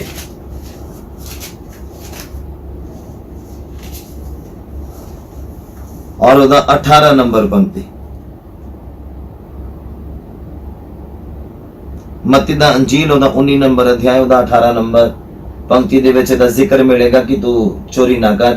ਔਰ ਇਹਦਾ ਬਾਕੀ ਰੈਫਰੈਂਸ ਤੁਹਾਨੂੰ ਮਿਲਣਗੇ ਮਰਕੁਸ ਦਾ ਅੰਜੀਲ ਉਹਦਾ 10 ਨੰਬਰ ਅਧਿਆਇ 19 ਨੰਬਰ ਪੰਕਤੀ 'ਚ, ਲੂਕਾ ਦਾ ਅੰਜੀਲ 18 ਉਹਦਾ 20 ਦੇ ਵਿੱਚ, ਰੋਮੀਆਂ 13 ਉਹਦੀ 9 ਦੇ ਵਿੱਚ, ਅਫਸੀਆਂ 4 ਉਹਦੀ 28 ਦੇ ਵਿੱਚ, ਪਹਿਲਾ ਪਤਰਸ ਉਹਦਾ 4 15 ਦੇ ਵਿੱਚ, ਔਰ ਪ੍ਰਕਾਸ਼ਿਤ ਵਾਕਿਆ 9 ਉਹਦਾ 21 ਦੇ ਵਿੱਚ ਇਹਦਾ ਜ਼ਿਕਰ ਮਿਲੇਗਾ। ਇਹ ਨਵੇਂ ਨਿਯਮ ਦੇ ਸਾਰੇ ਰੈਫਰੈਂਸ ਤੁਹਾਨੂੰ ਦੇ ਰਹੇ ਹਾਂ। ਪੁਰਾਣੇ ਨਿਯਮ 'ਚ ਜਸਟ ਇੱਕ ਵਾਰ ਲਿਖ ਦਿੱਤੇ ਗਏ ਆ, ਜਾਂ ਵਿਵਸਥਾਚਾਰ 'ਚ ਵੀ ਇਹਨਾਂ ਦਾ ਜ਼ਿਕਰ ਆ ਚੁੱਕਾ ਹੈ, ਪਰ ਕਈ ਲੋਕਾਂ ਦਾ ਵਹਿਮ ਕੱਢਣਾ ਚਾਹੁੰਦਾ, ਉਹ ਕਹਿੰਦੇ ਸ਼ਾਇਦ ਪੁਰਾਣੇ ਨਿਯਮ ਦੇ ਵਿੱਚ ਹੀ ਪੂਰੇ ਕਰਨੇ ਸੀਗੇ, ਨਵੇਂ ਨਿਯਮ 'ਚ ਜ਼ਰੂਰਤ ਨਹੀਂ ਇਹਨਾਂ ਦੀ। ਪਰ ਮੈਂ ਤੁਹਾਨੂੰ ਦੱਸਦਾ, ਤੁਹਾਡੇ ਵਹਿਮ ਨੂੰ ਮੈਂ ਦੂਰ ਕਰਦਾ, ਤੁਹਾਨੂੰ ਅਣਜਾਣ ਪੁਣੇ ਤੋਂ ਮੈਂ ਜਾਣੂ ਕਰਵਾਉਣਾ ਚਾਹੁੰਦਾ ਕਿ ਨਵੇਂ ਨਿਯਮ ਦੇ ਵਿੱਚ ਵੀ ਇਹਨਾਂ ਵਚਨਾਂ ਨੂੰ ਪੂਰਾ ਕਰਨ ਦੇ ਲਈ ਤੁਹਾਨੂੰ ਤੇ ਮੈਨੂੰ ਹੁਕਮਨਾਮਾ ਮਿਲਿਆ। ਹਾਲੇਲੂਇਆ। ਕਿ ਤੂੰ ਚੋਰੀ ਨਾ ਕਰ, ਇਹਦਾ ਜ਼ਿਕਰ ਮਿਲੇਗਾ ਮਤੀ 19 ਔਰ ਉਹਦਾ 18 ਨੰਬਰ ਪੰਕਤੀ ਦੇ ਵਿੱਚ ਲਿਖਿਆ, ਭਈ ਉਸਨੇ ਉਹਨੂੰ ਆਖਿਆ ਕਿਹੜੇ ਹੁਕਮ? ਤਦ ਯਿਸੂ ਨੇ ਕਿਹਾ, ਇਹ ਜੋ ਤੂੰ ਖੂਨ ਨਾ ਕਰ, ਜਨਾਹ ਨਾ ਕਰ, ਚੋਰੀ ਨਾ ਕਰ, ਝੂਠੀ ਗਵਾਹੀ ਨਾ ਦੇ। ਹਾਲੇਲੂਇਆ। ਇਹਦੇ ਵਿੱਚ ਜ਼ਿਕਰ ਆ ਗਿਆ ਹੈ ਚੋਰੀ ਨਾ ਕਰ। ਉਹੀ ਹੁਕਮ ਤੁਹਾਡੇ ਸਾਹਮਣੇ ਆ ਚੁੱਕੇ ਹਨ ਨਵੇਂ ਨਿਯਮ ਦੇ ਵਿੱਚ। ਇਹਦਾ ਹੋਰ ਵੀ ਐਕਸਪ੍ਰੈਸ਼ਨਸ ਹੋ ਸਕਦਾ ਆ, ਇਹਦਾ ਹੋਰ ਵੀ ਜਿਹੜਾ ਖੁੱਲੇ ਸ਼ਬਦਾਂ ਦੇ ਵਿੱਚ ਇਹਨੂੰ ਪੜ੍ਹਿਆ ਜਾ ਸਕਦਾ ਨੇ। ਬਾਕੀ ਰੈਫਰੈਂਸ ਤੁਹਾਨੂੰ ਦਿੱਤੇ ਆ, ਤੁਸੀਂ ਆਪਣੇ ਘਰਾਂ ਦੇ ਵਿੱਚ ਆਪਣੀ ਬਾਈਬਲ ਚੋਣਾਂ ਦੇ ਵਿੱਚੋਂ ਪੜ੍ਹ ਲੈਣਾ, ਤਾਂ ਜੋ ਤੁਹਾਨੂੰ ਬਹੁਤ ਅੱਛੇ ਔਰ ਸੁਚੱਜੇ ਢੰਗ ਦੇ ਨਾਲ ਇਹਦਾ ਵਿਸਤਾਰ ਪੂਰਵਕ ਸਮਝ ਆ ਸਕੇ। ਹਾਲੇਲੂਇਆ। ਔਰ ਨੈਕਸਟ ਰੈਫਰੈਂਸ ਆਪਾਂ ਪੜ੍ਹਨਾ ਆ 9ਵਾਂ ਹੁਕਮ ਕੂਚ ਦਾ ਪੁਸਤਕ ਉਹਦਾ 20 ਨੰਬਰ ਅਧਿਆਇ ਉਹਦਾ 16 ਨੰਬਰ ਪੰਕਤੀ 'ਚ ਉਹਦਾ ਜ਼ਿਕਰ ਹੈ ਕਿ ਤੂੰ ਆਪਣੇ ਗਵਾਂਢੀ ਉੱਤੇ ਝੂਠੀ ਗਵਾਹੀ ਨਾ ਦੇ। ਔਰ ਇਹਦਾ ਜ਼ਿਕਰ ਤੁਹਾਨੂੰ ਮਿਲੇਗਾ ਲੂਕਾ ਦਾ ਅੰਜੀਲ ਮਤੀ ਦਾ ਅੰਜੀਲ ਉਹਦਾ 19 ਨੰਬਰ ਅਧਿਆਇ ਉਹਦਾ 18 ਦੇ ਵਿੱਚ ਹੀ ਇਹੀ ਜੋ ਆਪਾਂ ਪੜ੍ਹਿਆ ਆ ਕਿ ਤੂੰ ਖੂਨ ਨਾ ਕਰ, ਤੂੰ ਜਨਾਹ ਨਾ ਕਰ, ਤੂੰ ਚੋਰੀ ਨਾ ਕਰ, ਤੂੰ ਝੂਠੀ ਗਵਾਹੀ ਨਾ ਦੇ। ਬਾਈਬਲ ਆਖਦਾ ਹੈ ਕਿ ਜੋ ਤੁਸੀਂ ਤੇ ਮੈਂ ਹੁਣ ਪੜਨ ਜਾ ਰਹੇ ਹਾਂ ਕਿ ਤੂੰ ਆਪਣੇ ਗਵਾਂਢੀ ਦੇ ਉੱਤੇ ਝੂਠੀ ਗਵਾਹੀ ਨਾ ਦੇ। ਔਰ ਨਵੇਂ ਨਿਯਮ ਦੇ ਵਿੱਚ ਇਹਦਾ ਜ਼ਿਕਰ ਆ ਗਿਆ ਹੈ ਕਿ ਤੂੰ ਝੂਠੀ ਗਵਾਹੀ ਵੀ ਨਾ ਦੇ। ਔਰ ਇਹਦੇ ਬਾਕੀ ਰੈਫਰੈਂਸ ਤੁਹਾਨੂੰ ਮਿਲਣਗੇ ਮਰਕੁਸ 10 ਉਹਦਾ 19, ਲੂਕਾ 18 ਉਹਦੀ 20, ਰਸੂਲਾਂ ਦੇ ਕਰਤੱਵ 5 ਦਾ 3 ਔਰ 4 ਦੇ ਵਿੱਚ, ਰੋਮੀਆਂ 13 ਉਹਦੀ 9 ਦੇ ਵਿੱਚ, ਅਫਸੀਆਂ ਦਾ ਖਤ ਉਹਦਾ 4 ਉਹਦੀ 25 ਦੇ ਵਿੱਚ ਇਹਦਾ ਜ਼ਿਕਰ ਮਿਲੇਗਾ ਤੁਹਾਨੂੰ। ਝੂਠੀ ਗਵਾਹੀ ਨਾ ਦੇ ਮਤਲਬ ਝੂਠ ਨਾ ਬੋਲ। ਹਾਲੇਲੂਇਆ। ਝੂਠ ਬੋਲਣ ਵਾਲਾ ਨਰਕ ਦਾ ਅਧਿਕਾਰੀ ਹੈ। 10ਵਾਂ ਹੁਕਮ ਜਦੋਂ ਤੁਸੀਂ ਕੂਚ ਦਾ ਪੁਸਤਕ ਉਹਦਾ 20 ਨੰਬਰ ਅਧਿਆਇ ਉਹਦਾ 17 ਨੰਬਰ ਪੰਕਤੀ ਨੂੰ ਪੜ੍ਹਦੇ, ਉਹਦੇ ਵਿੱਚ ਇਹਦਾ ਲਿਖਿਆ ਕਿ ਤੂੰ ਆਪਣੇ ਗਵਾਂਢੀ ਦੇ ਘਰ ਦਾ ਲਾਲਸਾ ਨਾ ਕਰ, ਤੂੰ ਆਪਣੇ ਗਵਾਂਢੀ ਦੀ ਤੀਵੀਂ ਦਾ ਲਾਲਸਾ ਨਾ ਕਰ, ਨਾ ਉਸਦੇ ਨੌਕਰ ਦਾ, ਨਾ ਨੌਕਰਾਨੀ ਦਾ, ਨਾ ਉਹਦੇ ਬਲਦ ਦਾ ਤੇ ਨਾ ਉਹਦੇ ਗਧੇ ਦਾ, ਨਾ ਉਹਦੀ ਕਿਸੇ ਵੀ ਚੀਜ਼ ਦਾ ਜਿਹੜੀ ਤੇਰੇ ਗਵਾਂਢੀ ਦੇ ਕੋਲ ਆ। ਲਾਲਚ ਨਹੀਂ ਕਰਨਾ, ਲਾਲਸਾ ਨਹੀਂ ਕਰਨੀ। ਔਰ ਇਹਦਾ ਜ਼ਿਕਰ ਤੁਹਾਨੂੰ ਮਿਲੇਗਾ ਲੂਕਾ ਦਾ ਅੰਜੀਲ ਉਹਦਾ 12 ਨੰਬਰ ਅਧਿਆਇ ਉਹਦਾ 15 ਨੰਬਰ ਪੰਕਤੀ ਉਹਦਾ 15 ਨੰਬਰ ਪੰਕਤੀ। ਔਰ ਇਹਦੇ ਬਾਕੀ ਰੈਫਰੈਂਸ ਤੁਹਾਨੂੰ ਮਿਲਣਗੇ ਸਿਮਿਲਰ। ਰੋਮੀਆਂ ਦਾ ਪੁਸਤਕ ਉਹਦਾ 1 ਨੰਬਰ ਅਧਿਆਇ ਉਹਦਾ 29 ਨੰਬਰ ਪੰਕਤੀ, ਰੋਮੀਆਂ 7 ਦੀ 7 ਦੇ ਵਿੱਚ, ਰੋਮੀਆਂ 13 ਉਹਦੀ 9 ਦੇ ਵਿੱਚ, ਪਹਿਲਾ ਕੁਰਿੰਥੀਆਂ 6 ਦੀ 9 ਦੇ ਵਿੱਚ, 9 ਔਰ 10 ਦੇ ਵਿੱਚ, ਗਲਾਤੀਆਂ 5 ਉਹਦਾ 19 20 ਔਰ 21 ਦੇ ਵਿੱਚ, ਅਫਸੀਆਂ 5 ਦਾ 3 ਤੋਂ 5 ਤੱਕ ਉਹਦਾ ਜ਼ਿਕਰ ਤੁਹਾਨੂੰ ਮਿਲੇਗਾ ਕਿ ਤੂੰ ਆਪਣੇ ਗਵਾਂਢੀ ਦੀ ਕਿਸੇ ਚੀਜ਼ ਦਾ ਲਾਲਚ ਨਾ ਕਰ। ਉਹਦੀ ਕਿਸੇ ਵੀ ਚੀਜ਼ ਦਾ ਲਾਲਚ ਨਾ ਕਰ ਦਾ ਮੇਨ ਮਤਲਬ ਹੈ ਕਿ ਤੂੰ ਲਾਲਚ ਨਾ ਕਰ। ਹਾਲੇਲੂਇਆ। ਪੈਸੇ ਦਾ, ਧਨ ਦੌਲਤ ਦਾ, ਸੰਸਾਰ ਦੇ ਵਿੱਚ ਕਿਸੇ ਨੂੰ ਤੂੰ ਅਮੀਰ ਦੇਖੇ ਤਾਂ ਉਹਦੀ ਅਮੀਰ ਹੋਣ ਤੇ ਤੂੰ ਲਾਲਚ ਨਾ ਕਰ। ਕਿਸੇ ਵੀ ਚੀਜ਼ ਦਾ ਤੂੰ ਲਾਲਚ ਨਾ ਕਰ। ਉਹਦਾ ਜ਼ਿਕਰ ਮਿਲੇਗਾ ਲੂਕਾ ਔਰ ਉਹਦਾ 12 ਉਹਦੀ 15 ਨੰਬਰ ਪੰਕਤੀ ਚ ਲਿਖਿਆ, ਕਹਿੰਦਾ ਉਸਨੇ ਉਹਨਾਂ ਨੂੰ ਆਖਿਆ ਖਬਰਦਾਰ, ਅਲਰਟ ਕੀਤਾ ਉਹਨੇ, ਕਹਿੰਦਾ ਖਬਰਦਾਰ, ਕਹਿੰਦਾ ਸਾਰੇ ਲੋਭ ਤੋਂ ਬਚੇ ਰਹੋ, ਸਾਰੇ ਲਾਲਚ ਤੋਂ ਬਚੇ ਰਹੋ। ਕਹਿੰਦਾ ਕਿਉਂ ਜੋ ਕਿਸੇ ਦਾ ਜੀਵਨ ਉਹਦੇ ਮਾਲ ਦੇ ਵਾਧੇ ਦੇ ਨਾਲ ਨਹੀਂ ਹੁੰਦਾ। ਤੁਹਾਡੇ ਪੈਸੇ ਦੇ ਨਾਲ ਤੁਹਾਡਾ ਜੀਵਨਾ ਨਹੀਂ ਹੈ। ਉਮਰ ਦਾ ਵਾਧਾ ਤੁਹਾਡੇ ਪੈਸੇ ਦੇ ਨਾਲ ਨਹੀਂ ਆ, ਤੁਹਾਡੇ ਸੋਨੇ ਦੇ ਨਾਲ ਨਹੀਂ ਆ, ਤੁਹਾਡੀ ਚਾਂਦੀ ਦੇ ਨਾਲ ਨਹੀਂ ਆ, ਤੁਹਾਡੇ ਬੈਂਕ ਬੈਲੈਂਸ ਦੇ ਨਾਲ ਨਹੀਂ ਆ, ਤੁਹਾਡੀਆਂ ਦੁਆਵਾਂ ਦੇ ਨਾਲ ਆ। ਹੁਕਮਾਂ ਮੁਜਬ ਚੱਲਣ ਦੇ ਦੁਆਰਾ ਤੁਹਾਡੀ ਉਮਰ ਦੇ ਵਿੱਚ ਵਾਧਾ ਹੈ। ਕਹਿੰਦਾ ਕਿਸੇ ਦਾ ਵੀ ਜਿਉਣ ਉਹਦੇ ਮਾਲ ਦੇ ਵਾਧੇ ਦੇ ਨਾਲ ਨਹੀਂ ਆ। ਕਹਿੰਦਾ ਖਬਰਦਾਰ, ਕਹਿੰਦਾ ਲਾਲਚ ਤੋਂ ਬਚੇ ਰਹੋ, ਹਰ ਤਰ੍ਹਾਂ ਦੇ ਲਾਲਚ ਤੋਂ ਬਚੇ ਰਹੋ। ਹਾਲੇਲੂਇਆ। ਔਰ ਮੈਂ ਪੁਰਾਣੇ ਨਿਯਮ ਦੇ ਵਿੱਚ ਇਹ 10 ਹੁਕਮਾਂ ਦਾ ਜ਼ਿਕਰ ਨਵੇਂ ਨਿਯਮ ਦੇ ਵਿੱਚ ਆ ਪਹੁੰਚਿਆ। ਹੁਣ ਜ਼ਿਕਰ ਕਰਦਾ ਮਲਾਕੀ ਦਾ ਪੁਸਤਕ, ਉਹਦਾ 3 ਨੰਬਰ ਅਧਿਆਇ ਔਰ ਉਹਦਾ 8 ਨੰਬਰ ਪੰਕਤੀ। 8 ਤੋਂ ਮੈਂ ਅੱਗੇ ਕੰਟੀਨਿਊ ਕਰਦਾ ਹਾਂ, ਤੁਸੀਂ ਸੁਣਨਾ ਬੜੇ ਧਿਆਨ ਦੇ ਨਾਲ। ਕਹਿੰਦਾ ਕਿ ਕੋਈ ਆਦਮੀ ਪਰਮੇਸ਼ਰ ਨੂੰ ਠੱਗੇਗਾ, ਲਿਖਿਆ ਪਰ ਤੁਸਾਂ ਮੈਨੂੰ ਠੱਗ ਲਿਆ। ਪਰਮੇਸ਼ਰ ਕਹਿੰਦਾ ਕਿ ਕੋਈ ਆਦਮੀ ਮੈਨੂੰ ਠੱਗ ਸਕਦਾ, ਪਰਮੇਸ਼ਰ ਨੂੰ ਠੱਗ ਸਕਦਾ, ਪਰ ਕਹਿੰਦਾ ਤੁਸੀਂ ਮੈਨੂੰ ਠੱਗ ਲਿਆ। ਔਰ ਤੁਸੀਂ ਆਖਦੇ ਹੋ ਵੀ ਕਿਹੜੀ ਗੱਲ ਦੇ ਵਿੱਚ ਅਸਾਂ ਤੈਨੂੰ ਠੱਗ ਲਿਆ ਹੈ? ਕਹਿੰਦਾ ਦਸਵੰਤਾਂ ਤੇ ਭੇਂਟਾਂ ਦੇ ਵਿੱਚ ਤੁਸੀਂ ਸਰਾਪੀਆਂ ਦੇ ਸਰਾਪੀ ਹੋਏ, ਤੁਸੀਂ ਮੈਨੂੰ ਠੱਗਦੇ ਹੋ। ਸਗੋਂ ਸਾਰੀ ਕੌਮ ਵੀ ਸਾਰੇ ਦਸਵੰਧ ਮੇਰੇ ਮੋਦੀ ਖਾਨੇ ਦੇ ਵਿੱਚ ਲਿਆਓ, ਤਾਂ ਜੋ ਮੇਰੇ ਭਵਨ ਦੇ ਵਿੱਚ ਭੋਜਨ ਹੋਵੇ। ਔਰ ਉਸੇ ਨਾਲ ਮੈਨੂੰ ਜਰਾ ਪਰਤਾਓ। ਸੈਨਾ ਦਾ ਯਹੋਵਾ ਆਖਦਾ ਆ ਕਿ ਮੈਂ ਤੁਹਾਡੇ ਲਈ ਆਕਾਸ਼ ਦੀਆਂ ਖਿੜਕੀਆਂ ਖੋਲਦਾ ਹਾਂ ਕਿ ਨਹੀਂ, ਭਈ ਤੁਹਾਡੇ ਲਈ ਬਰਕਤ ਵਰਾਵਾਂ, ਇੱਥੋਂ ਤੱਕ ਕਿ ਉਹਦੇ ਲਈ ਥਾਂ ਨਾ ਹੋਵੇਗਾ, ਤੁਹਾਡੇ ਕੋਲ ਰੱਖਣ ਨੂੰ ਥਾਂ ਨਾ ਹੋਵੇਗਾ। ਮੈਂ ਤੁਹਾਡੇ ਲਈ ਖਾਣ ਵਾਲੇ ਨੂੰ ਕਹਿੰਦਾ ਝਿੜਕਾਂਗਾ, ਜੋ ਤੁਹਾਡੀ ਬਰਕਤਾਂ ਨੂੰ ਚੁਰਾਉਂਦਾ, ਤੁਹਾਡਾ ਨੁਕਸਾਨ ਕਰਦਾ। ਕਹਿੰਦਾ ਮੈਨੂੰ ਝਿੜਕਾਂਗਾ ਕਿ ਉਹ ਤੁਹਾਡੀ ਜ਼ਮੀਨ ਦੇ ਫਲਾਂ ਨੂੰ ਨਾਸ਼ ਨਾ ਕਰੇ, ਔਰ ਤੁਹਾਡੇ ਅੰਗੂਰੀ ਪੈਲੀ ਦੇ ਵਿੱਚ ਅਫਲ ਨਾ ਰਹਿ ਜਾਣ।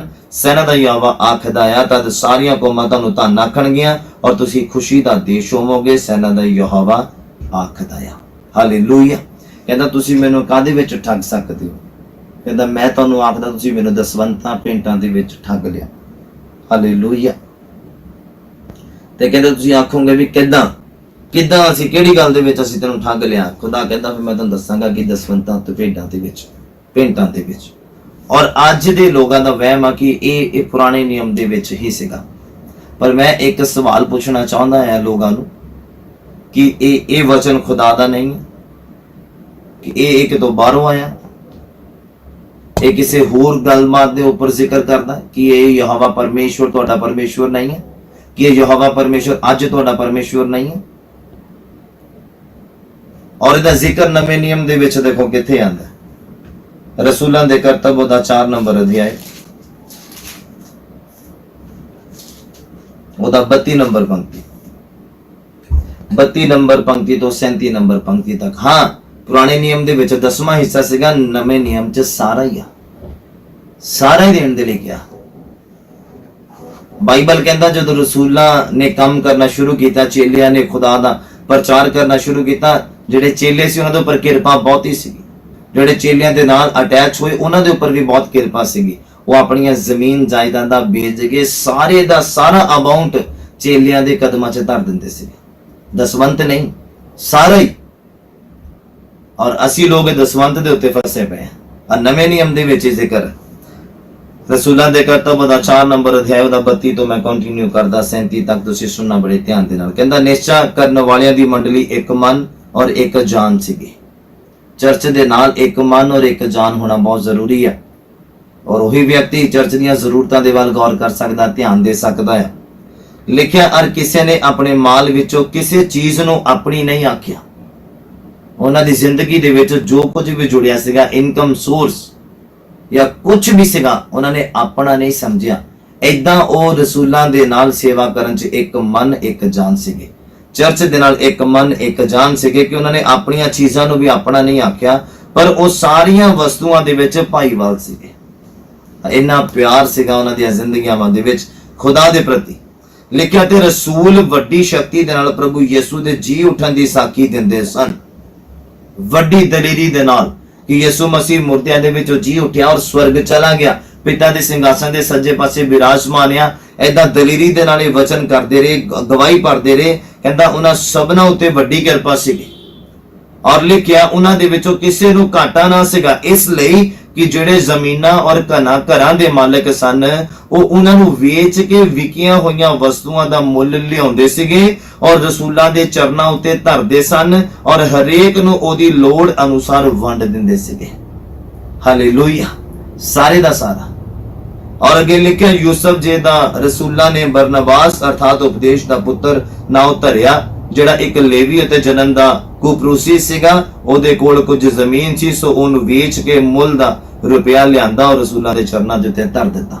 ਔਰ 5 ਨੰਬਰ ਅਧਿਆਇ ਨੂੰ ਵੀ ਤੁਸੀਂ ਪੜੋਗੇ, ਹਨਨੀਆ ਤੇ ਸਫੀਰਾ ਨੇ ਕੀ ਕੀਤਾ, ਪਲਾਟ ਵੇਚਿਆ, ਥੋੜਾ ਹਿੱਸਾ ਰੱਖ ਲਿਆ।